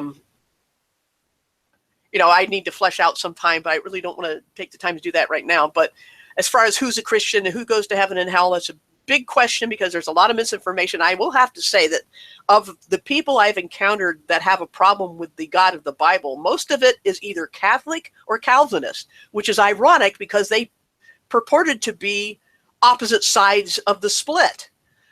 Calvin being the chief architect of, along with Luther, of the Protestant Reformation. And yet both Calvin and the Catholic Church draw their heart of their theology from the Catholic priest Augustine. So it gets twisted and complicated. But I would say, as far as who's a Christian by what they state they believe, the Calvinists do believe the gospel. They just believe that you cannot have that kind of faith unless God hands it to you and stuffs it down your throat. That's the difference. But I do have deep problems with their theology, but I would not say that they're lost or anything like that, if that helps. Yeah, it is confusing. let's see. I hope we are keeping drama out of the chat. I generally don't get a whole bunch of that. All right, I'm going to stop the chat there, and anybody else has something to say, then I will go on to Constantine himself. Alrighty. Did you ever see the movie Constantine? No, we're not going to watch the movie. Sorry. Well, that was a good movie. I think they were telling us some truths in that movie. I did not see it. So. It was pretty good. Keanu Reeves, of course, playing Ted, Neo. He's very ranged in his acting, and it's always the same guy, Morpheus. You gotta save the babes, Morpheus. It's just, well, anyway, it was a good movie, and they were showing some crossover scenes between, I guess you could call it, layers, dimensions. Like you could be on the street, and then he would cross over to, I guess, the hell dimension, and you're on the same street except everything's on fire and it's post-apocalyptic. I don't know. It was a good movie called Constantine. You know, it's, I guess he Gabriel was in it. It was very biblical. Okay, or at least as biblical as Star Wars. Lucifer made an appearance. Gabriel, the angel, was in it. It was about fighting for souls. You know, that same story. Okay. I don't know. It was That sounds interesting. It wasn't All bad. right. Sorry. Okay. Derail. No problem. I need a little break anyway. So I'm going to talk about Constantine himself, and then I'm going to get to the point of why this all matters, because of false statements that I think people make about the New Testament and who wrote it. All right, Constantine the Great, AD 280 to 337, so obviously after the time of Christ, was one of Rome's most powerful and successful emperors, and the first to self-identify as a Christian. He's known for his economic, political, and military achievements, religious reforms. Medieval writers praised him as the ideal ruler, and against whom all kings were measured. Over time, his reign was viewed with waning enthusiasm. Historians also began to debate how committed Constantine was to Christianity, or how devoutly he actually followed it. Constantine was influential in Christian history for his personal faith, religious politics, issuing the Edict of Milan and calling the Council of Nicaea, and we'd already read about that council. He was the son of a Roman official and his Christian concubine. This placed him in line to succeed the throne of the Western Roman Empire. At 31, he prepared to attack his chief rival with an army outnumbered 4-1. Before the battle, Constantine claimed to have seen a vision of Jesus, with a specific symbol telling him by this sign conquer. Constantine ordered his troops to mark their shields with this symbol, which is the key rho, then a symbol commonly representing Christianity. The key rho combines the first two letters in the Greek word for Christ and resembles a capital P with an X drawn through the spine. You've all seen that, a P with an X on top of it, or an X with a P on top of it, can't tell. But the P is actually an R in Greek, the rho, and the X makes the he or key sound. At any rate, it was an early symbol of Christianity back in the day, and Constantine decided this was a good symbol to put on the shields. Constantine's forces routed the enemy and he became emperor. The key rho symbol would be part of Constantine's personal signature for the rest of his life. So he liked the symbol, kind of like Prince or something. As emperor, Constantine issued the Edict of Milan, which declared Roman citizens free to worship whatever gods they chose. The Edict of Milan ended a long-standing persecution of Christians in the Roman Empire. At that time, Constantine did not yet claim to be Christian himself, nor did he advocate for an official state religion. Based on his continued use of certain pagan symbols, scholars believe Constantine's early religion was generally theistic rather than specifically Christian. His boldness in using Christian language grew during his reign. After assuming control of the entire Roman Empire, he just had part of it before, he built lavish churches and came to openly espouse Christianity. Whether he was one or not is beside the point at this, historically. The fact is that he was treating Christianity favorably. During Constantine's reign, controversy arose over the teaching of Arius, we read about that, who denied the full divinity of Jesus. He called a meeting of the Christian bishops, the Council of Nicaea, to settle that dispute. Contrary to popular myth, it did not discuss the canon nor was he influential in the council's decisions. Emperors saw themselves as responsible for promoting correct forms of worship. Constantine's interest was not to declare orthodoxy, but to let the bishops determine it so that he could enforce it. Further, Constantine was not known for his philosophical ability and found himself lost in deeper discussions of theology. Rather, he acted as the council's mediator and host, roles at which he excelled. So here again, Rome, so to speak, as represented by Constantine, did not have any interest in the content of the Bible or the New Testament. All he cared about, all Rome through him cared about, was that the bishops settled their dispute over the divinity of Jesus. Constantine's Christian faith has frequently been critiqued, if not questioned outright. On one hand, he made great strides in securing political and social rights for Christians and initiating general humanitarian reforms. He poured time and money into building churches, publicly supporting Christianity. Particularly toward the end of his reign, he vocally professed faith in Christ and credited his success to God. He was baptized shortly before his death, according to the common practice of his time. So he wasn't even at any stretch, the most anyone could say is that maybe he was a Christian at his death. So anything he did before that was not as a Christian necessarily by anything anyone can point to. On the other hand, Constantine continued many pagan practices, including veneration of the sun. His interest in Christian orthodoxy was motivated primarily by a desire to maintain social order. There were also reasons to suspect that Constantine was as ruthless toward rivals as prior emperors had been. One of his sons, a brother-in-law, and his second wife were executed for reasons still unknown. He freely blended pagan practices with Christian beliefs, leading scholars to suggest his public adoption of Christianity might have been a savvy political move, linking him to a rising social force in the Roman Empire. And I'm going to stop here to say his blending with pagan practices is exactly where the Gnostics and the Bible critics in general pick up and say Rome wrote the Bible. That's the point where they do that, because he did do these things a couple hundred years after the New Testament had already been written. There's the problem. See, we have documents from the New Testament from like 125, 150 AD, before Constantine, and before Rome had any interest at all in the writings that were being circulated, which, were fragmented at that time. And a letter here, a book there, and the Romans wrote that? No, they wouldn't have done that, and they couldn't have done that. They didn't have, they had occupied the area of Israel, but they had little interest in internal affairs. And in fact, at the trial of Jesus in the Bible, the Romans, Pilate is like, you judge him. They twisted his arm. They had to put pressure on him politically to get him involved at all. He wasn't going to do anything. So the Romans in the time of Christ and the first century and into the second century had no involvement with this. Constantine wasn't even around then.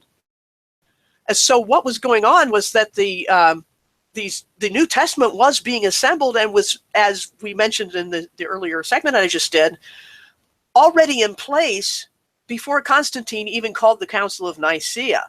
So the Romans and Josephus had nothing to do with this, the New Testament, especially when you look at the content. The content of the New Testament does not favor Rome at all. And it was not used to put down the Jews, because the New Testament still upholds the Jews. The Jews that it disses are the leaders, the cutthroat political, legalist, religious leaders. They were the ones that Jesus never had a kind word for. The Pharisees and scribes and Sadducees, the three major groups of religious leaders in Israel at the time. He was nasty to them, sarcastic, rude, called them names. He told people to do what they said, but not what they do, because their actions were wrong. He blasted them for their traditions replacing the Bible. But the Jews in general, the people, were well loved by Jesus and the apostles. And Paul, who wrote the most theological letters in the New Testament, wrote about more than a third of the New Testament and developed Christian theology, is the one who said God has not abandoned his people Israel.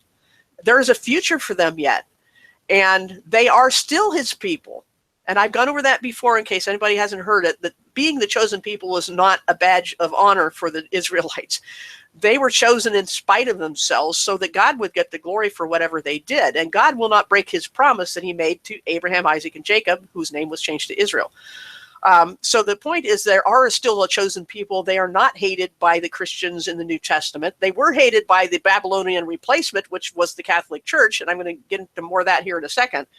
But the Bible itself was not written to dispel, to put down the Jews and for the sake of Rome. It was not written for the sake of Rome.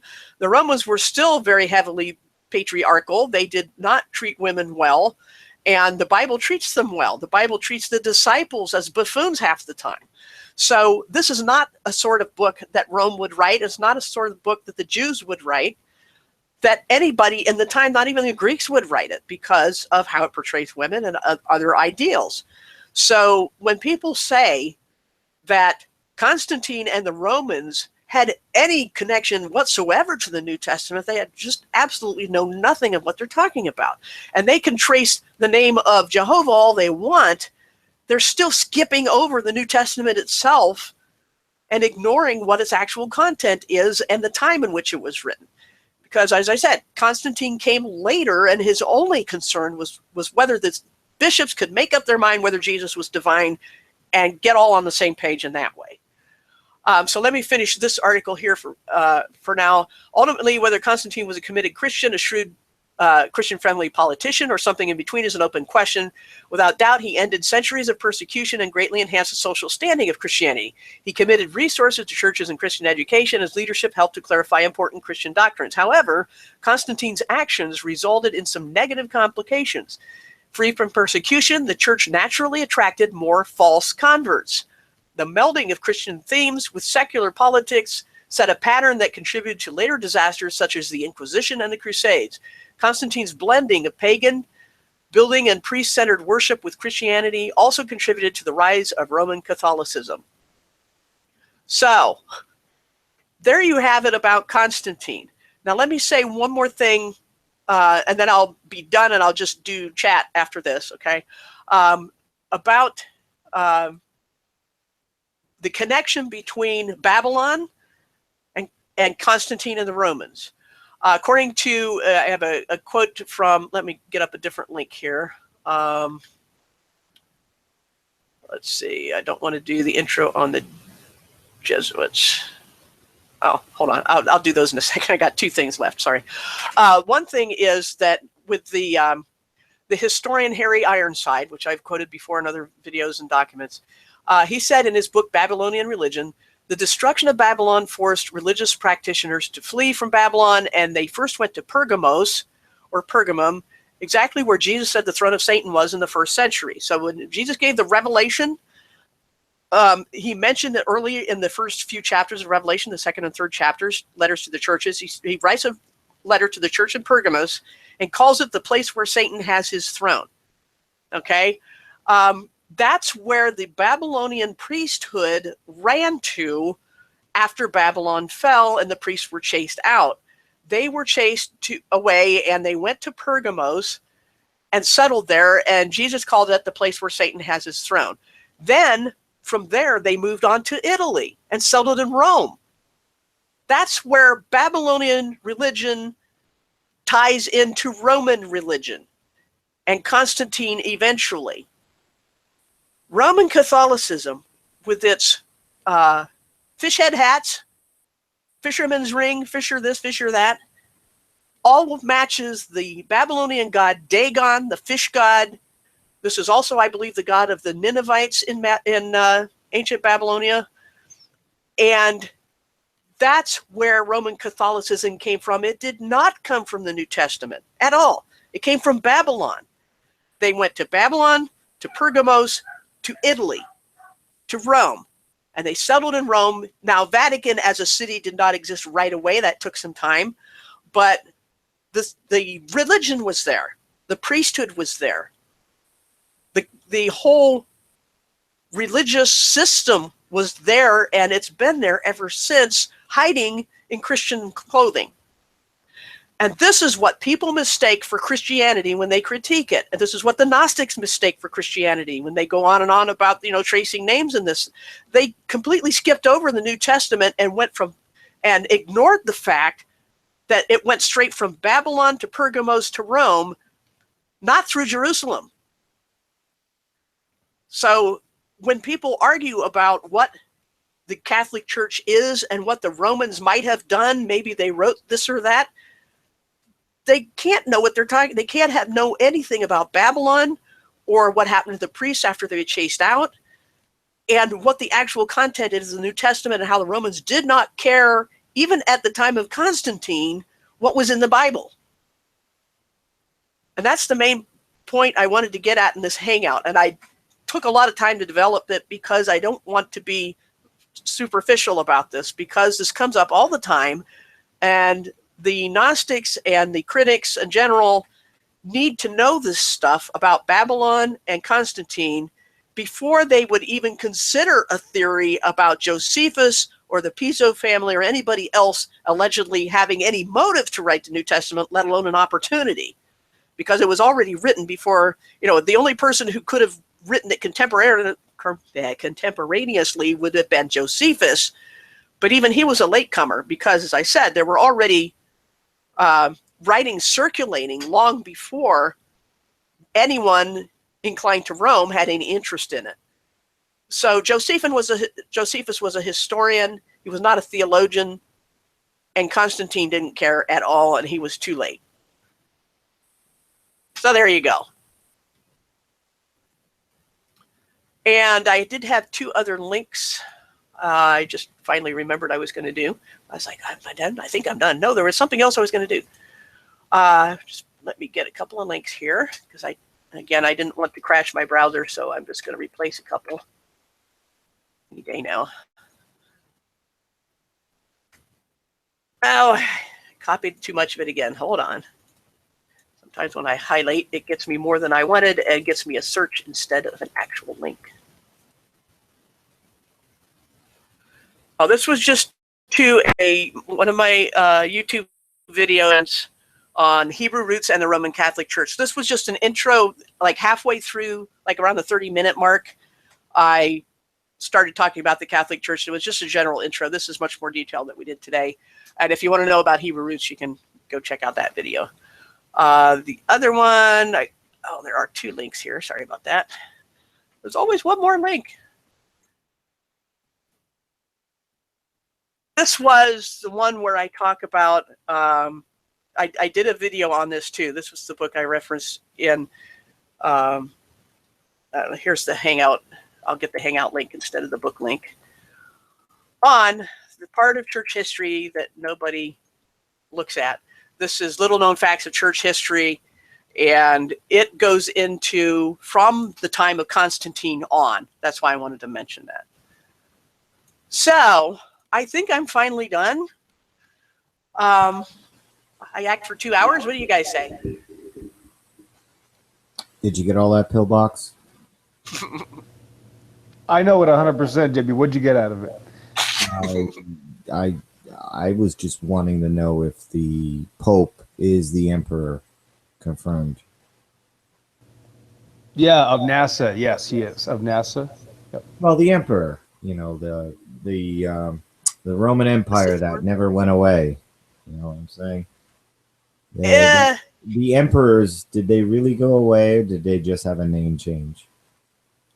Well, I personally think they kind of migrated into the rest of Western Europe, and there are ties from the London British aristocracy back through Germany and such, and those, see, the problem is with being, with prophecy and that, which I'll get into my next hangout, is there's two entities that people don't understand. There's not just one. There's not just an antichrist. There's not just a Roman emperor. There's also there's the beast and the false prophet. I think the Pope is the false prophet, whereas the beast is the antichrist kingdom. Because, and I have a book called A Woman Rides the Beast, and it's an expose of the whole Catholic history, and it connects it with Babylon. And what that means is that the religious system of Babylon has been riding on the political system of the beast for millennia, and that this will come back to the forefront shortly and finish up history where it started, so to speak. We're coming full circle. And I went into that in Revelation series that I did, but I'm going to do a little more. The next prophecy one I'm going to do is more about verifying whether Bible prophecy is a thing and whether it's justified and whether it has an equal place among prophecies that people accept readily enough. And but yeah, it gets complicated, but to put it as simply as possible, the Pope will be the head of the false religious world system, the Babylonian religion that was the first world religion. It will be the world religion again, and headed by the Vatican, in my opinion. Could that be happening right now? Oh yeah, it's always in place. Could I mean, it's always ready. Could the new world order be the globe? We've been in it this whole time. It's certainly wrapped in deception in general. I don't know about the globe specifically as the lie. The Bible does talk about, not in Revelation, but it talks about that because people don't love the truth, God will send them a powerful diversion or a delusion, and so that people will believe the lie. Television. Now, what lie that is, it has to do with people hating the truth. So take that however you want. It could be a bunch of things. Some people think it's evolution theory, which is kind of part and parcel of the globe theory. Evolution needs the globe, and the globe needs evolution. So it may be bigger than that. I'm certain that it's a part of it, but I don't know if that's the whole thing.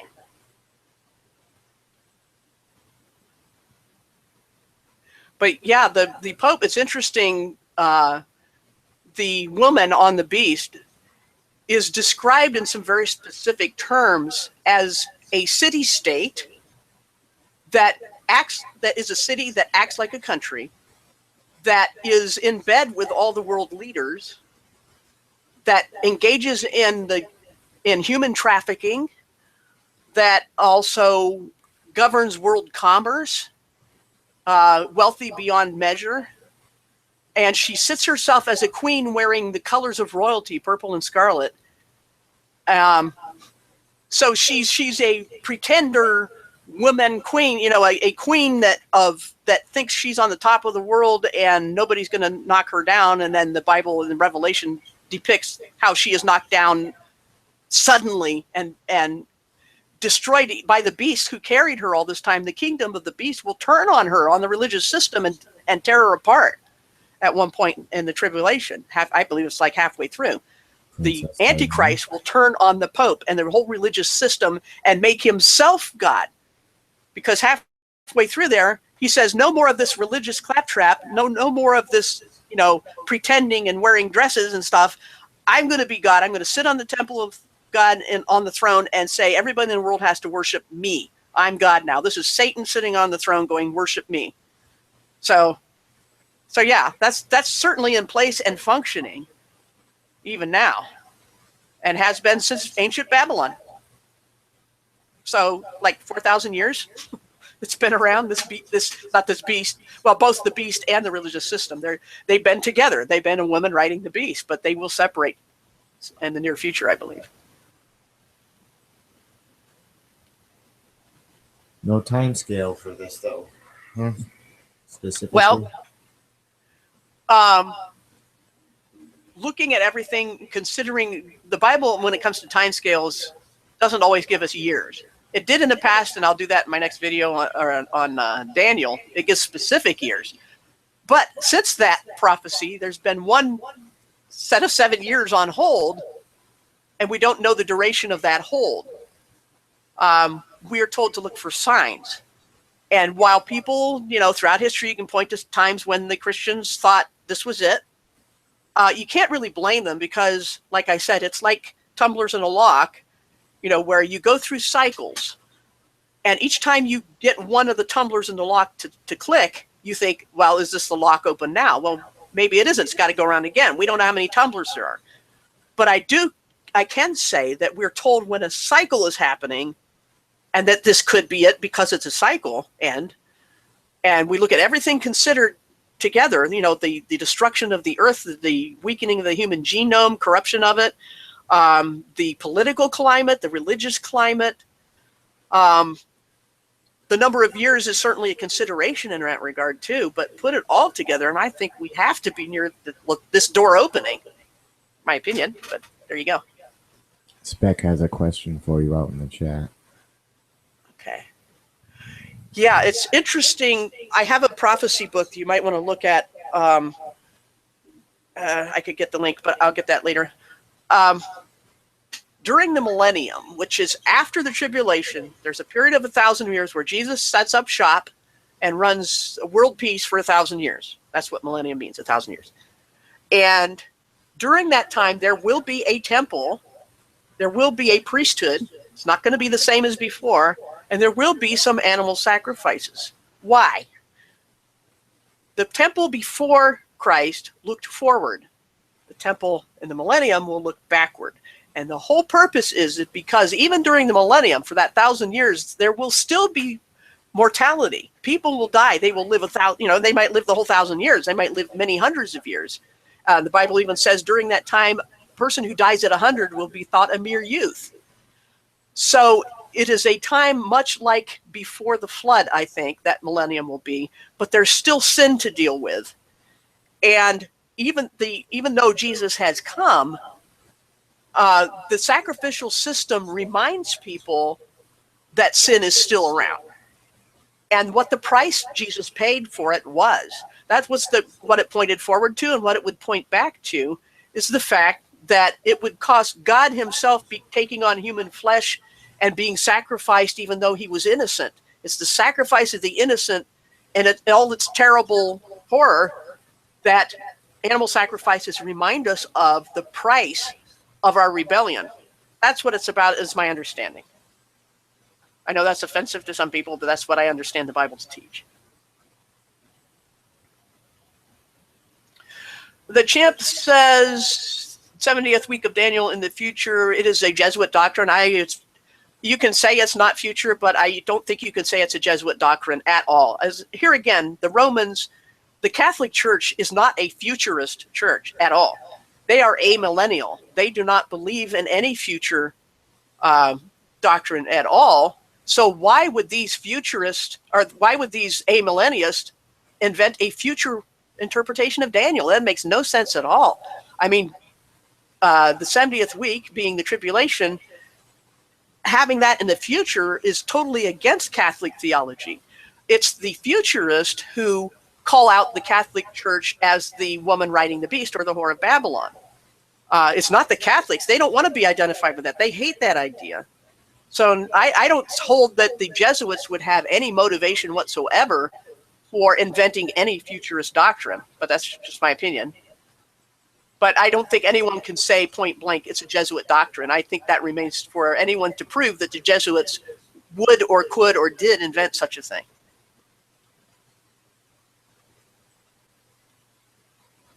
Spec mentions the resuming of animal sacrifices. Technically, I don't know how they're doing that, because even though they have finally identified the rare red heifer, they finally got that back somehow. You have to have a priesthood and a temple, and they have neither at this time. So I don't know how they can be doing animal sacrifices and call it the practice of Hebrew religion, because they don't have a temple and a priesthood. It's impossible. And the champ, if you want, I do have prophecy documents where I explain my position.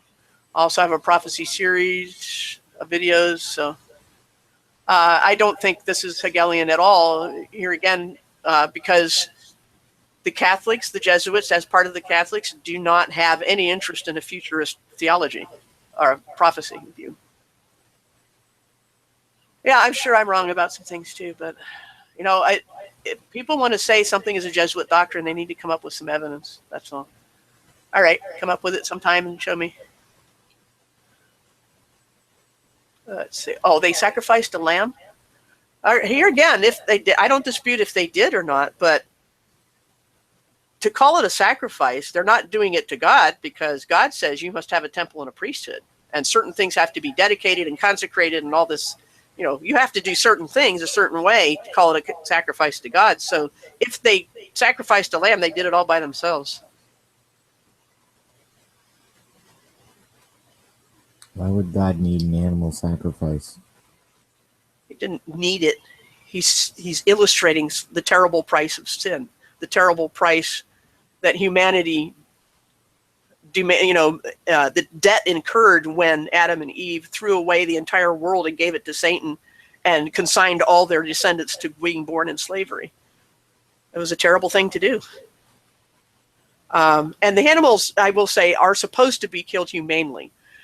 A lot of people believe that death itself is inhumane, no matter how humanely it might be done, how quick. But death is not the worst thing. Living here in mortality is the worst thing. Yeah, living in debt is the worst. Yeah. living a lifetime of agony is worse than death. It is in many ways. I mean, this is, as I've said before, this is not the life I'm living for. But here I am, and I have things to do while I'm here. So it's not like I'm just twiddling my thumbs or wasting time. But the point is that this is not the end. This is the warm-up. And so whatever goes on here is temporary. And there is a point where God says that he would wipe all their tears from their eyes, that he will make it right again. Well, it's a bold statement. Yep. People make bold statements all the time. They say that this rock was a tree, and they say that, Mandela changed my Bible, and they say that I can pray to a crystal and have good things happen in my life, The rock could also be an elephant with its baby taking a drink. The rock. We could be standing on the back of a tortoise. That's just as viable. The difference is, at least I have evidence tortoises exist. So, But we don't have evidence that we're on top of a tortoise. We do have evidence that some things look like they were flash petrified. Yeah. Yes, we do. I definitely, yeah. I think the foliage inside some of the animals, like the woolly mammoths, having tropical vegetation in their stomach, frozen, not digested, proves some type of flash freezing as well. Yep. So there's a flash freezing. There's a flash petrification. If flora be turned to stone before it withered, had to be pretty instantaneous. Right. So the temperature would have to be about 250 degrees below zero or something, because an elephant, if you put it in a freezer that's even 50 degrees below zero, it's going to take 5 days for that stomach to even get cold. Well, you can also cause a freezing like that in a vacuum. Just you create a vacuum, and that will freeze whatever is inside that vacuum, like really quick, flash freeze.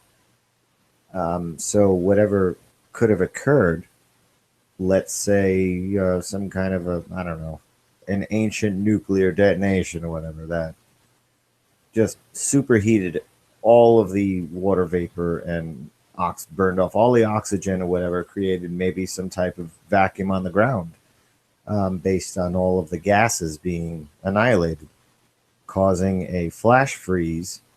Certain creatures in certain areas, it's a possibility. You see vacuum experiments can show you a flash freeze of something in the vacuum chamber just by creating the vacuum and flash freeze it. So there's a lot of possibilities. I think it's biblical. I think that it is in the Bible. And then specifically, things can also get burnt, such as Sodom and Gomorrah.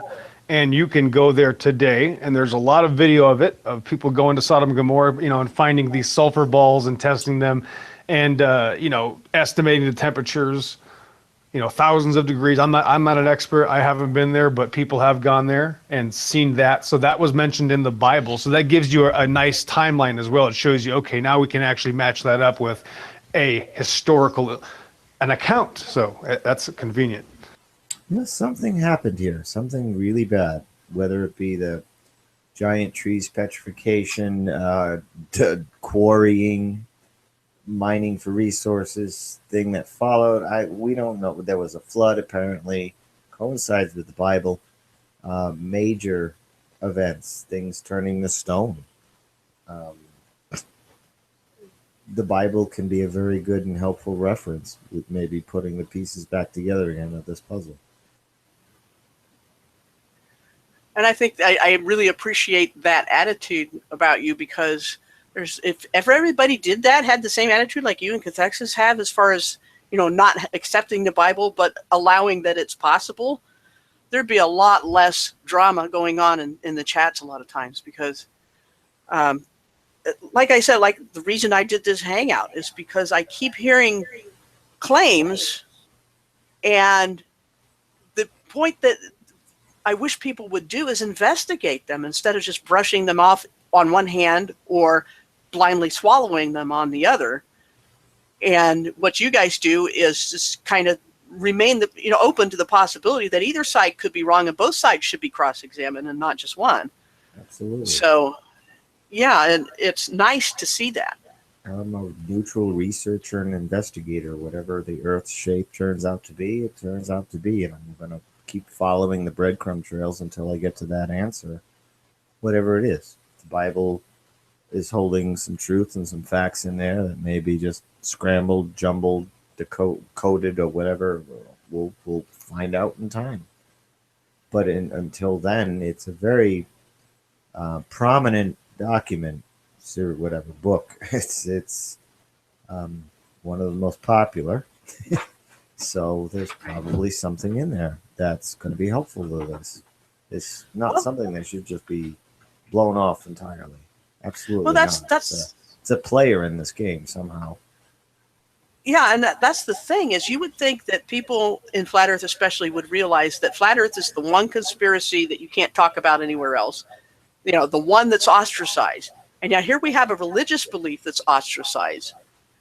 Shouldn't there be a connection going on in people's minds that the ostracized thing might just have something to it that we should pay attention to?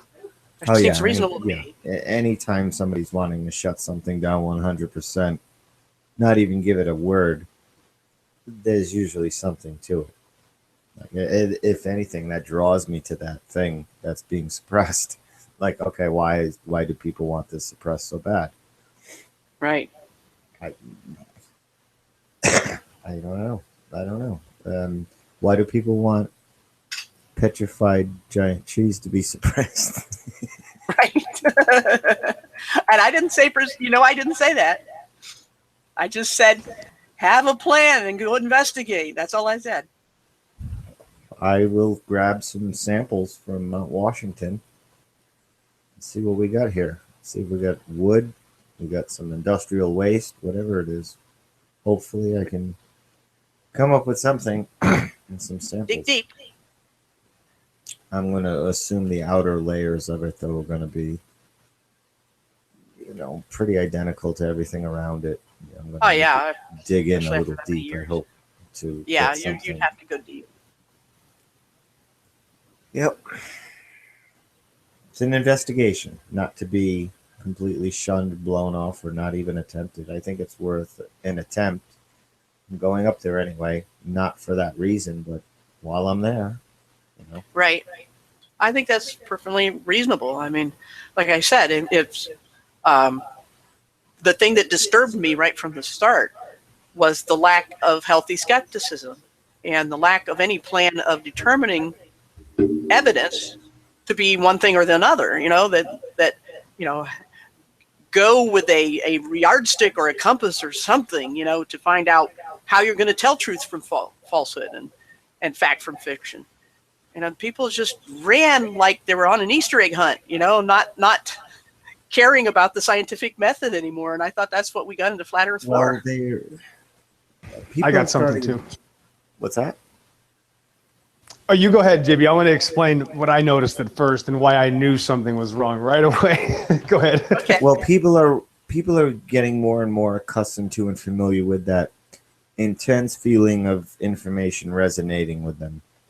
And when they heard that, it was a lot of clicking happening, things making sense, and it was that kind of aha feeling again, like we got with Flat Earth. Everybody was kind of stuck in a euphoric kind of like, whoa, like there's another big one.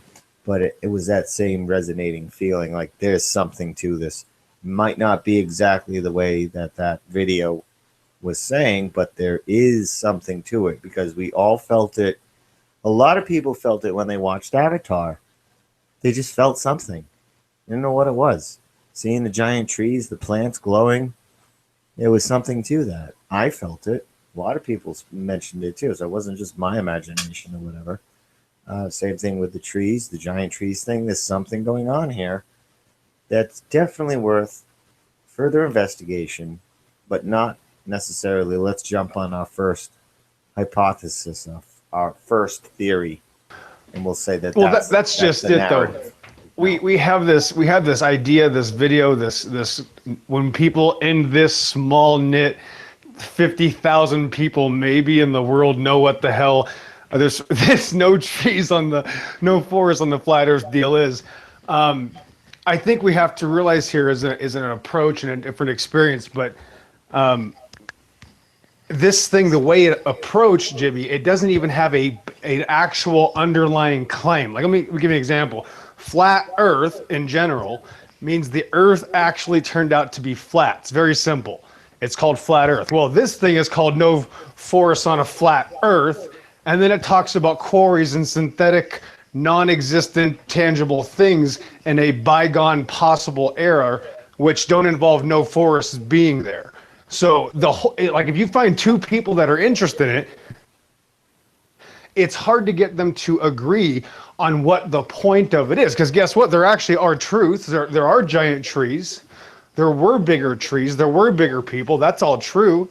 But then there are other problems, though. Like, okay, well, this canyon's actually a washed out spillway caused from water, because we know that from catastrophism, from Mount St. Helens, we can identify canyons being formed actually empirically now because it was within the last 100 years. So we have that problem, but there are some truths. So anytime somebody wants to make a big lie, there are going to be some truths. And the problem is I can't find two people to tell me what the point is of this. And usually any individual just goes in their own personal tangent for a while.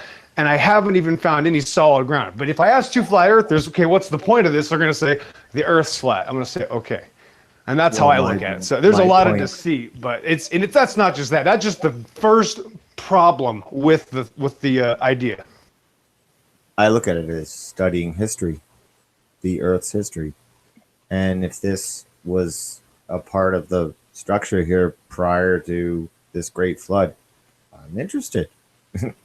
I mean, this place could be older than we realize, or a lot more could have happened in this alleged 5,000-6,000 years that's gone by than we realize.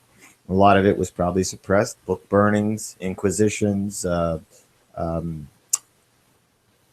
the Crusades. Like these were people parts of the Bible being covered up. Yeah, the Bible being covered up with that. The scientists wanting to get everybody away from the Bible, so they came up with the pseudoscience of uniformitarianism and evolution, which I don't believe in, which I've gone against the grain. But this is like the dragons thing. Like, for some reason, this is something the Christians have been doing for a while. Like, Christians have been studying geology to disprove the basic fundamental pseudoscience claims that we're forced to believe. So this is something that just from like, I know knowledge has been doing it longer than me, but I've been about 10 years into it. And I think knowledge might be even 25, because she's been a young earth creationist for a long time. That's one of the first things that you study is geology. It's like step one, the earth is not really old. They've lied, you know what I mean? It's like the first step that, somebody takes wait a minute, they're lying. You mean the Discovery Channel is not real? Like, that's the first, that's the first lesson we get. The Christians find out that part, the geology. Yeah, well, I can go back. What you guys know of the Crusades, is there an official government version story of what the Crusades were about? And is that the version you currently believe? Well, I think it was a Catholic. I just have to say this real quick. I know that the Catholics did a lot of bad things. And they're not the only people that did a lot of bad things. So I chalk that up to you as another antichrist coming in the name of Christ. So that's easy for me. Yeah, and we have to remember also that this is the Babylonian religion we're talking about, the Catholic Church. We're talking anything to do with the Bible, really.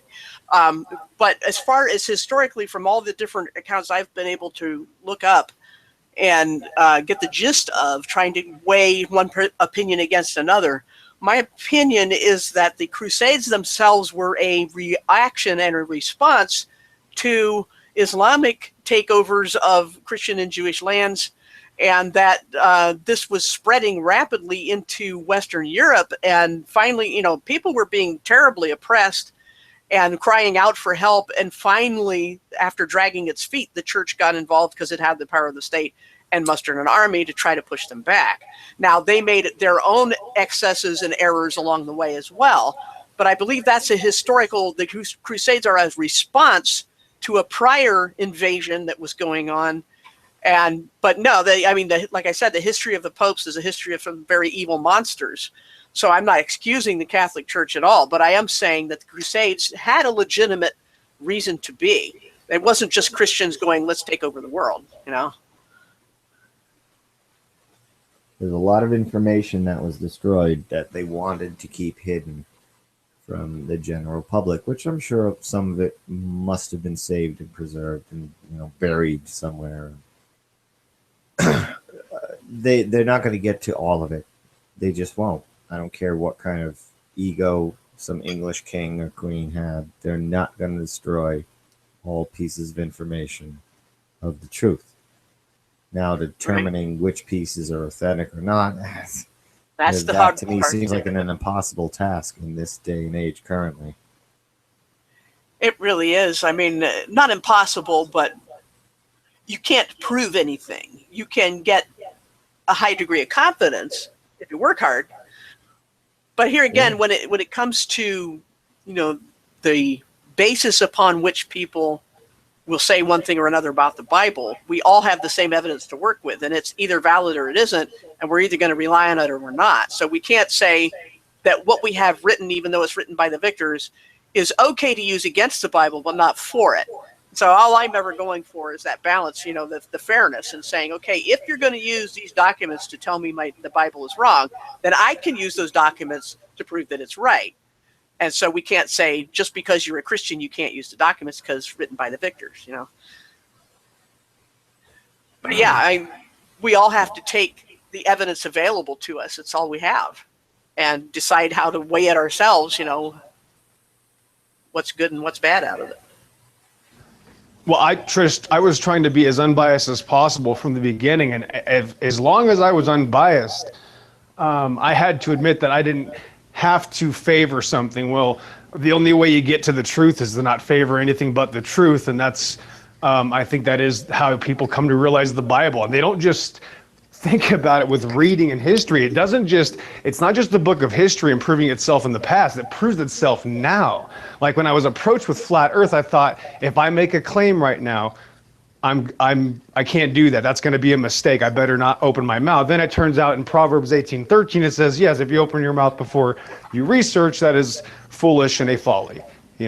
So I already knew that. I was already programmed with it. We already know these things, and the Bible aligns with that, and there's just no denying it. It's just telling you how people are. People have been this way for a long time.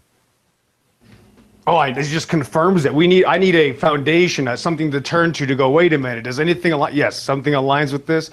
It's the Bible every time. And I think that's why it has captured so many Christians, and the way that we capture it, because it is in our soul. It's not just something like I'm tangibly reading. It's part of you. God made it as an instruction manual. You program the computer, you have an instruction manual, then you have a user. Our soul's the user. We're programmed. We know what we're supposed to do. And it just all makes sense that everything has fallen away from that knowledge that we used to have. So I don't know. I think the Bible every time anybody criticizes it, like Knowledge Scavenger has been doing for like 2 months now, anytime somebody tries to criticize it, she does more than enough effort putting into, hours of effort putting into actually explaining these things. And I just think it's undeniable. I just think the way she does it, other Christians really do it. I don't know. You're either going to trust the man anyway. You're going to say the Bible's written by a man. Well, no matter what, you're obviously getting your opinions from man. You didn't come up with that idea. I'm sorry that this wasn't your idea. These ideas have been around for years. That's the flat earth, that you've been making fun of us about flat earth for a long time too. Well, turned out that was true. So you'd have a bunch of, that's the thing, Jibby. A lot of Christians can't handle that. You know what I mean? It's not that Christians are special. It's that we're in this war and we know it. So sometimes it's an advantage. Like I know 2 years ago, April 2015, I knew the earth was flat because of the Bible. I knew right away within 2 weeks. I said, oh my God, like before just starting. And there's no way I would have known that without the Bible. I had to have that back. I had to have that foundation, or I would not have known so easily. I didn't have the Bible to tell me the earth was flat. I had science, physics. That Yeah, told me the earth was flat. And nobody's saying that you have to believe the Bible to believe flat earth. We're just saying that it's fully compatible with it, and it would lead you to it if you let it. So now I had a couple of points come up to my head I want to try to spit out before I forget. One is that the point of spirituality. When people critique the Bible, they're talking about facts and figures and documents and tracing teachings. They completely ignore the spirituality of the Bible. They completely ignore the spiritual experience of Christians. And a lot of people will say, yes, you can get spiritual experiences from other ways, and nobody denies that, through drugs or meditation or whatever it is, or other religions.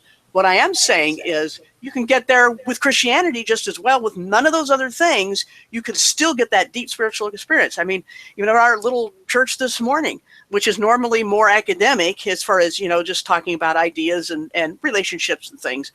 But when there's a special movement of spiritual energy going on.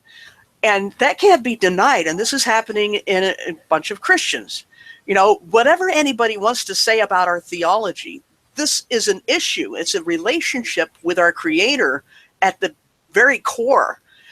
And nobody can tell us that there's something wrong with that idea, that because we have faith in Jesus, somehow we get the spiritual connection instantly that other people may have to work for. How bad is that? And I just want to emphasize the fact that this is Christianity above all. For all the academic things I do, all that does is bolster what people, on the basis of what people attack it by. But what they can't deny is the spiritual energy, that the Holy Spirit. They can't deny what we experience as Christians because we're Christians and no other reason. I mean, there's people today, we had a guest group in there today where people gave their testimonies, and some of them had been crack addicts. Some of them had children killed in front of them. I mean, these are really tragic stories these people have, and they're jumping up and down, waving their hands, happy as a lark. And this is because they're crazy and they didn't take any drugs. They threw away their drugs. It's because some other spiritual power took over them that no one can deny came from faith in Jesus. And that was the main point I made. I've seen the same reactions from people who came into Flat Earth. Well, yeah, I'm just saying, nobody can deny that it happens in Christianity. Well, no, I don't think people nobody attack is. I'm just saying you can replicate that same euphoric feeling of spirituality in other mediums. That's the thing. You can replicate anything. You can make alternate stories about anything, or alternate explanations about real things that happen, not just stories, but alternate explanations. What I'm saying is that when people attack Christianity, they never address the reality of our spiritual experiences. They never do that. There were other 2 points. Well, how do you know it's a spiritual experience and not? How do you know it's not? Well, that's just it. How do you know it is? How do you know it's not? It's no less a spiritual experience than anyone else has ever described. And there are people in the Christian church who had those other experiences, Kundalini or drug-induced or, Alcoholics Anonymous. I don't care what it was. No force. Yeah, some say. Yeah, some say that even everything we ever experience, even our normal conscience, is actually by some considered 100% spiritual. They'll actually, in fact, say, when you think about it, since God is controlling everything with whatever you want to call it, sound somehow, and we're in His he would almost have to say everything, no matter what, is 100% spiritual. But that's dragging the terminology around. But either way, it is not incorrect to experience that, because any type of, if you're talking about like a euphoric state of being like, oh, and so happy, it can be spiritual, and it could still be bad as well, and it might not be good, because often people can get very high off of ideas that are completely wrong and still feel very high and spiritually good about them when they're actually very bad. So you have to see through the lines. Yep. And it's pretty hard to distinguish between the two. Yeah, that's the thing, is as no one can say that Christianity is not spiritual. There's no basis upon which objectively they can say that it's all about a belief and nothing more. The belief leads to some spiritual experience. This can't be denied. It can't be falsified. The second thing I wanted to bring out is the fact that when it comes to, how we treat NASA and mainstream science, and we say, well, when they have a habit and a track record of lying, we can be pretty sure that it's all lies. Okay, we say that. Why can't we say that in the inverse about the Bible? That because it has a track record of being true, then it's probably all true.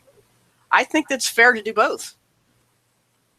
I mean, when you get the pendulum scale here, what's the track record of 100% proven truth versus how much left? That's just it. That's just it. That's the one thing. Where do we have a foundation so that we can prove any? Let me skip around real quick to prove the point, because some people will go back and forth. Like if the Mandela effect is a legitimate topic, we have no foundation of evidence whatsoever. So first we have to make a step over the line and say, here's our foundation of information. Maybe it's my mind, maybe it's my creator helping me know things through experiences, or is it the Bible? I can spend an hour describing it, but I first have to just know I have a foundation of information. If I say all geology is wrong, no matter what, and I'm going to go do this in this direction, and first we have to find a foundation of actual truth to go, wait a minute, what's our basis for what are we saying here? And if we're saying anything at all, we have to have an actual foundation of knowledge if we're making a claim about anything. Right, and all I was trying to say is that if it's valid to argue that NASA is all lies because of the lies we know, then the Bible is all truth because of the truths we know. And I don't think there's anything wrong with the logic, anything different with the logic in each case. I don't think that's I think that's an apples and oranges comparison. I think it's the same logic. I mean, if you look at the syllogism or write it down, it's the same thing. Well, it's not a matter of logic with NASA. It's a matter of evidence inadmissible because of proven fabrication. So therefore, inadmissible in this trial, in this court. Well, but the thing is, what parts of the Bible have been verified? I mean, the Bible has not failed a verification test yet. Now, with the Bible, if you're treating it in the same arena, you could say, okay, so this witness has so far been telling the truth. Well, that's not still the same thing as the NASA thing. I don't see logically what the difference is. I just don't see it. That's all. Well, just because somebody has been currently, apparently, or presumably telling the truth does not mean you can just expect that they will tell the truth from here on out. But the Bible's been studied and scrutinized for 2,000 years. I think that's a pretty long track record, certainly longer than NASA. Yeah, it's also the intent, though. It's also watching the people, the way they attack the Bible, fall flat on their face every time. That's actually my greatest motivation for believing in the Bible, because everybody who attacks it doesn't even put any honest research into it and looks up only people attacking it. So they have destroyed their own credibility, and over 10 years of watching this, these people that have tried to destroy their credibility have actually destroyed themselves, and it has been just a cakewalk, because I can't find one person to actually give me a single good argument. Show me one good argument, and then we can actually have a conversation. Knowledge Scavenger and I have been asking for months from many different people, flat earthers and non-flat earthers, just give us some good arguments, and we usually just get yelled at and muted and talked over. So that's why she has to make her separate videos. That's what motivates her, obviously, as well. So where are these claims, Jibby, that people even have against us? We've been waiting for years. Is there any credible claim that they can actually make with some evidence behind it without actually going to sources? That's like the guy saying, well, what do you mean the Earth's flat? NASA says it's a ball. Yeah, you go to NASA as a source. Of course, that's duh. So that's just like the ball earther. The same people, the same mentality attacking Christianity is the same ball earther mentality attacking flat earth. They're identical. I just, with every single topic, I start at level 0. I don't even start at level 1. Level 0. Well, the facts are, at least in America that I'm aware of, nobody knew how to read like 200 years ago. So to say like, well, people have been researching this for 2,000 years. Well, if most people that I am completely surrounded by didn't know how to read 200 years ago, or going to the bathroom outdoors 200 years ago, to me, solid research has only been going on 200 years that I can confirm. This 2,000 years thing is a fact that was written. Well, then we have no foundation of anything. That's going to be across the board, though. That's going to be, so then we can't say anything at that point. I dispute the claim that people couldn't read. I mean, there were a lot of people, in spite of the fact, especially since at least the printing press in the 1500s, where a lot of people were studying. I mean, there were translations of the Bible by scholars, and there were people offering alternate translations, and so there were scholars that were, I mean, even like I said about the Masoretes, the Talmudists, they were trying to change it because, you know, they wanted to hide certain things. So the Bible has been attacked for at least 2,000 years. I mean, the Jews themselves started attacking it, and then the Catholic Church started attacking it. And then a lot of other people started attacking it, especially during the Enlightenment is when it really stepped up. I think especially by like the 1800s at the latest, higher criticism became a thing. And there were a lot of people, especially in academia. And even in the 1800s, I know of a lot of people whose life stories I've read who were very accomplished scholars who were well trained in 3 or 4 ancient languages like Latin, Greek, and Hebrew, and all sorts of other variants. So criticism of the Bible has, in fact, been going on, I would say, at least 1,000 years, if not more. Oh, yeah. Here's the thing, though. You're talking about specified redundancy. This isn't something that I can just talk about happened. It's happening right now, everywhere, every time we go on the internet, anytime we look anywhere, it happens right in front of our faces. So it happens all the time, everywhere now, more than ever, with people with an open mouth, with a microphone, more than ever. And one other thing, if I might, just before, because there was a question in chat about church and state, as a point I actually wanted to bring up and forgot to write down. That's another hallmark of the Babylonian religion, and most, you know, like 90% of religion throughout history and culture has been that they consider church and state one and the same. The idea that these are separate is a unique, novel idea, but the New Testament does not teach that. You know, does not teach the melding of church and state. It's unique in that regard, and probably one of the first to separate church and state.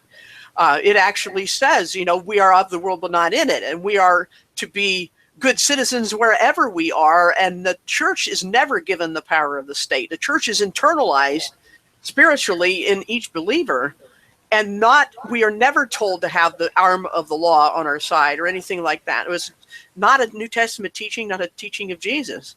And so when it comes to church and state, that's exactly what Babylon was always about. That's exactly what Judaism and Islam are about. And it's what the end time religion will be about. It will always be church and state together with, you know, the power of God and the power of the state in one.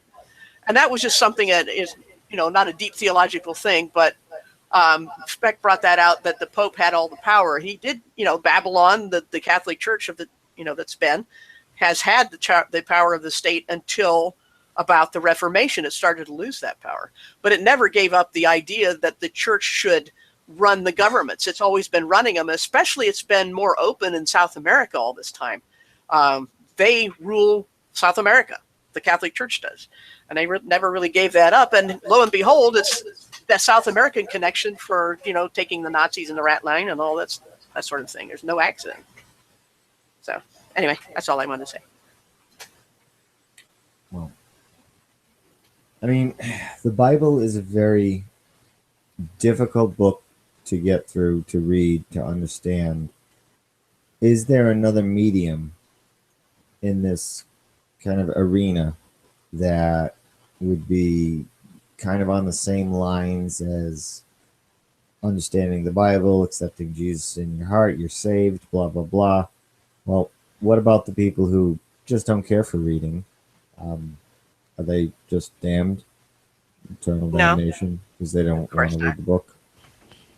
Of course not. What the book does is just remind of the teachings so they don't get changed over the years, because you know how oral teachings go. They can morph and change all the time. Well, I have to say, Knowledge Gatherer, I really hate to interrupt, and I don't want Jimmy to take this the wrong way, or anybody else that ever hears me say this, and we all can say offensive things once in a while, but nobody realizes that a lot of Christians, and some of us have been doing this a little bit longer than others, the Bible is almost it's almost too good to be true. It's almost too easy with the Bible when not only everything around me is aligning with it, but my own inner self does.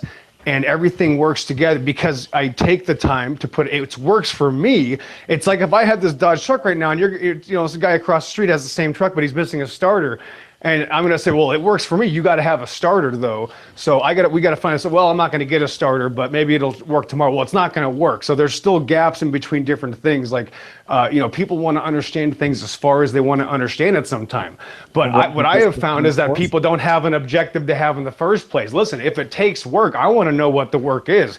I'm not going to ask, what can I not read? I'm going to ask, wait a minute, no, what is there? A true human being that's interested in truth is going to put effort into it. They're going to say, what do I have to read?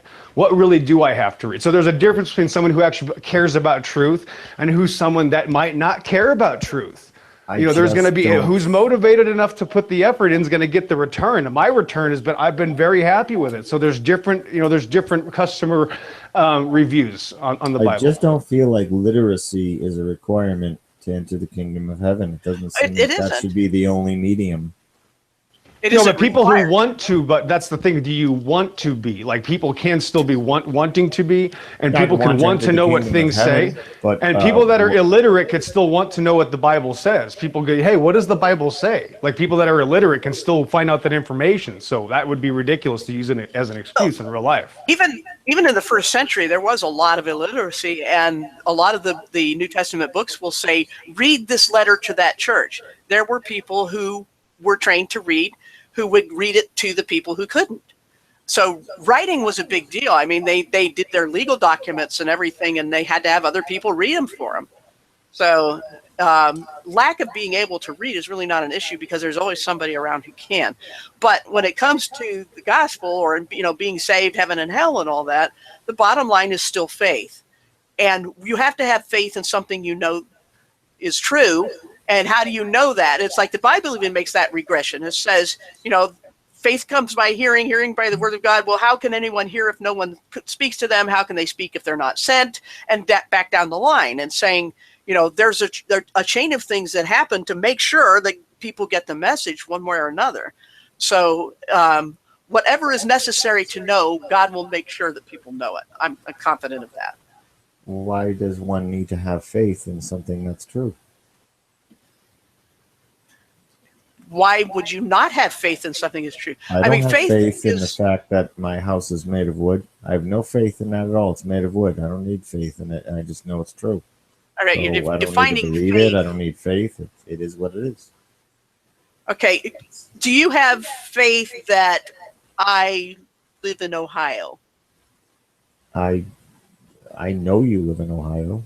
I guess that would You be can't the prove it. terminology I would use. I wouldn't say I have faith she lives in Ohio. It's like, I know it. Well, you are accepting it by faith, though. Well, I mean, mailed you something that you've received, so I know you live there. Well, maybe I sent my brother to get it. Okay, See what I'm saying? You would be dancing on faith, I guess. Well, that's what I'm saying. That faith, people like to say that faith is the enemy of knowledge. And I say I have faith because of what I know. Faith is an extension of what I know. So by extension, you have faith that I live in Ohio because there are certain things you absolutely can prove, that put me in Ohio. I mean, there's no reason not to believe it, but you believe it nonetheless. You can't prove it because you haven't physically been here to see me in Ohio. So there is faith, but it's a reasonable, rational faith based upon what is known. That's how I define saving faith.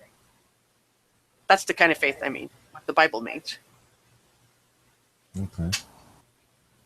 I think the Bible forces it out of some people. Like me, I had no choice, Jimmy. I just looked at it and said, this is just too good. And I'm still finding more and more, and it certainly gets better and better. And That's God what I said. has justified himself. In the 70s with Star Wars, I said, this is the Bible. They're telling us the Bible right here in this movie. And now you're doing it with no force on a flat plane. Yeah. What about the faith? Well, that's another thing. What about the possibility of me questioning somebody's faith in the no forest thing. I mean, you want to talk about some faith. I mean, that's really a very faithful. Well, it's an investigation. I So, don't know what else to classify it as currently. It's oh, a I know, but theory. not necessarily about you, Jimmy, because you can't answer for the hundreds and thousands of other people, and I would never expect you. But the way some of these people approach it, it's clearly like, you know, there's this esque behind it that's very bad, you know. I'm really intrigued by it. It seems like something brand new to explore that I'm just finding evidence to, you know, suggest that there's something to it.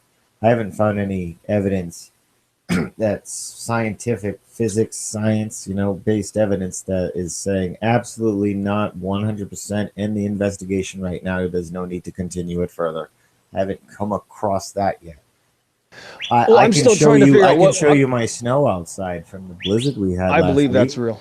where I cut through it with the snow blower. It looks exactly like canyon walls in certain areas. I'm not saying all of them, but many. And this is just the snow blower cutting through the snow, and the walls of the snow are nice and cleanly sliced. But my God, it looks like stone walls, like the waves. It almost looks like it was created by water. The pattern that it leaves in the snow looks identical to a pattern that would be left in water. I was paying attention to this. Like, this is, yeah, that's why the canyons look like they were made by water. Canyons look like they were made by water, or they also because they were made by water. Like they could have been made by equipment. Both. Well, that's the thing, though. We've already seen how they can be made. We've never seen how they can be made by equipment. We have seen how they can be made. No. I'm saying, no, you can't show me. No, you can't, because we have. Well, hold on. We see Mount St. Helens, so we see how they can form, and that's our only way we've seen them form ever in all of history, though. That's how we've seen them form. Well, if I can duplicate what it looks like in stone, and I can do it in snow. You try to go back to a time apples and oranges. Yeah, but you're going apples and oranges again. Material yeah, but you're going apples and oranges. Well, I think you're going apples and oranges, though. Well, I think what we're saying here is that while you can show that something is possible, the question still is, we have a single past event, and we can't say what actually happened. We can only say what's possible. No, it's possible, which means the investigation continues, because that's just showing that there still could be something to it. As evidence is pointing like, okay, that looks like that. Let's continue. Right, but that's the thing. What I've noticed, though, that everybody's investigating this is not investigating how it already could have been. They don't know about Mount St. Helens. Everybody will ignore that, and they don't even have a clue of how it can happen. So why are so many people ignoring an alternative that's already happened? That's why it shows so many red flags. It's not ignoring it. That's one possibility. And now there's a new possibility that's arrived that needs to be debunked, and it hasn't yet to my satisfaction, just because there is a new explanation now. It was water all this time. All these things were water. That's what we all believed. Now, boom, new possibility. Let's look into it. To shut the door in the beginning stages seems premature to me. It's just started. It's a brand new explanation. Well, I know, but that's my point. Is that I'm yet to find one person that's studying it that's already that's actually studied catastrophism, or actually geology, though, not uniformitarianistic geology, but catastrophism. There's different fields of geology, and no one seems to know anything about it, and everybody has no foundation of actual knowledge on the subject. They don't understand Nicholas Stino's findings. They don't understand, shark teeth inside of rocks and how that happens, in a recent amount. They don't understand, the how quick things can be petrified. Why do they have to be young versus old? So we already have a plethora of knowledge that we can at least stand on, that we can go further with. But if we don't know that, if we don't start off with what we can prove, then we're already starting off on the wrong foot. And that's what I've noticed. What can you prove about teeth and stone? Is that teeth don't grow in stone. That's the evidence. We know teeth don't grow in stone. Well, I'm not saying they grew in it either, but the flash petrification happened. Right. So right. So right. That Right. soil or whatever. Right. But I understand that. But all of this goes back to a massive flood event, which is the only thing that would be possible anyway. It does And seem and that's the thing, is that we're taking a little bit of truth and we're spreading it out to synthetics and talking about mounds being cut out. You know, so we're just stretching it so far, but we don't already know what we can prove. Nobody knows that I've talked to that's investigating this understands the catastrophism, you know, the already findings that we have, which is not that does not lay congruent with uniformitarianistic principles. So first, if we don't understand that, how can I go any farther? Because that's not going with the status quo. Well, it's dangling out there in the open. It hasn't been debunked yet. It's dangling as a second possible explanation that it could coincide with the flood. I'm not saying they're separate things. I think they're one and the same. The destruction, the strip mining, all of it, the flood. I think these are all kind of the same event. Well, and what we're saying is the Christians have been talking about this for decades now, and that's what we're trying to bring. Like, what's everybody making a big deal about it? Because everything that we can see, witness, and test, the Christians have talked about, and then past that, the second half is going into the synthetic part and canyons. But the first half is what Christians and everybody that actually goes back to it actually ends up speaking about, is things we can attest and observe, and rocks or whatever. Well, that's what the Christians have been saying for a long time. It's not uniformitarian. It's not what they told us. It's something else. It's from a massive worldwide catastrophe, which is the only other science, catastrophism, that was ever reputable, aligns with that perfectly. But again, nobody understands that. So we don't even have our foundation of knowledge that we do know from the Nicholas Steno experiments, from Mount St. Helens, with the catastrophism experiment. That's why we have the entire world covered the way it's covered. All over the earth, it's been covered by certain different layers because of catastrophes. So that's the foundation of everything. We also used to believe our rocks came from space. We have to rewrite that now. Where I did think the rocks that's come my from? point, is that we did rewrite it, because this is not going along with rocks from space. This is going against rocks from space. And now we're introducing a third option, not even knowing the foundation of what we do know, which is catastrophism. Okay. Well, we're dealing with a catastrophism of proportions that we can't even comprehend. Well, it's in the Bible. It's right there in Genesis. And that's where I'm saying it's already written. The size scale with us in comparison to it. We are but specks in this little portion. We feel so big in it, but we are so small when you just take a step back and zoom out. Right. Well, God designed the world for our size, though, very well. Though, like horses do very well for human beings. I mean, they match up perfectly. Most animals match up perfectly to the average human being being around 5 to 6 feet tall, though. So the rest of creation aligns perfectly with the size of human beings now. So it makes sense, though. There's a reason. Yeah, that currently everything seems in proportion. Well, I mean, except for the insects, they seem to have the hard end of the stick there, I guess. They are not proportional with us. Butterflies, birds, these things like that. We are extremely larger, more powerful than these creatures. I don't know. There's so much of the story yet to be told. We've just taken our first step into a larger world. I bet, yeah, Genesis is probably, how many hundreds of years are we talking? And we read it in what, 4 minutes, Paula? And Yeah. We're talking 500. I don't know how many years is it. It's got to be hundreds of years, and we read it in 5 minutes, and we think we have. You're absolutely right, Jib. We have no idea what happened. We have no idea. No. Compared to what we do know, we have none. No, and we'll find it out on our own. Doing our own independent investigation this time, and not just taking second and 100th hand information from a now discredited Hydra webbed connected conspiratorial cabal, that they're all webbed into all these corporations. So you listen to one corporation, if they're a part of the main Hydra group, nope, they can't take their information. They're discredited. So it has to totally be independent, and we'll do this. It's just going to take a little bit, because we have to save up our paychecks and do this in our spare time with our spare money that we don't have. because the millionaires out there, yeah, though they're starting to get on board now. You know, Shaq's got a lot of money, right? Let's hope he starts spending it. All right, Shaq launching 100 balloons. There we go. We've been waiting years when Shaq can do it in a day. You know, we get this to the right set of eyes, and now it is really gaining momentum, mostly among the sports people, but whatever it takes. It's funny, the experts on balls are the ones coming out first. It's interesting. That's funny. That's the way it would go, wouldn't it? Yeah. That's God making a little smirk as he puts that smirk on the moon as well.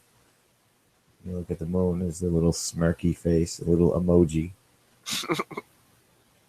Sense of humor, which is us. We have that sense of humor. We are a fractal of God.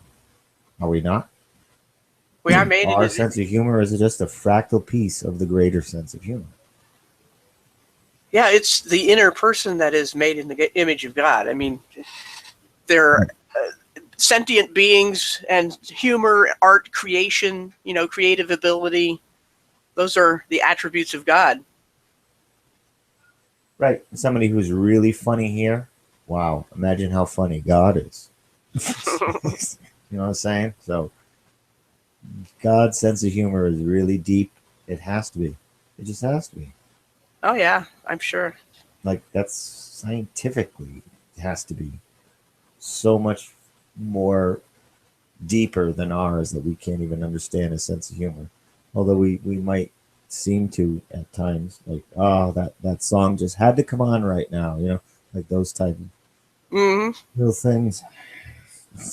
I don't know. That's the way I see it. You getting a little hangout call there?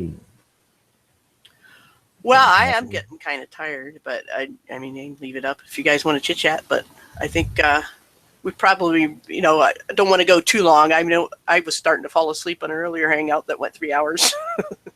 So we've hit 3 hours, and I went just to recap quickly. The whole crux of the talk that I did was that when people critique the Bible, they skip the New Testament itself and forget the connection between Babylon and Rome that goes around the New Testament, and that the New Testament has nothing to do with Rome, and it stands on its own as a teaching, and it is against the powers that be and the organized religions and all that people tend to lump together into Christianity and critique it lately. And when people come up with the Gnostic or other related documentation that says Jupiter is Yahweh and all these things, they're really missing the point.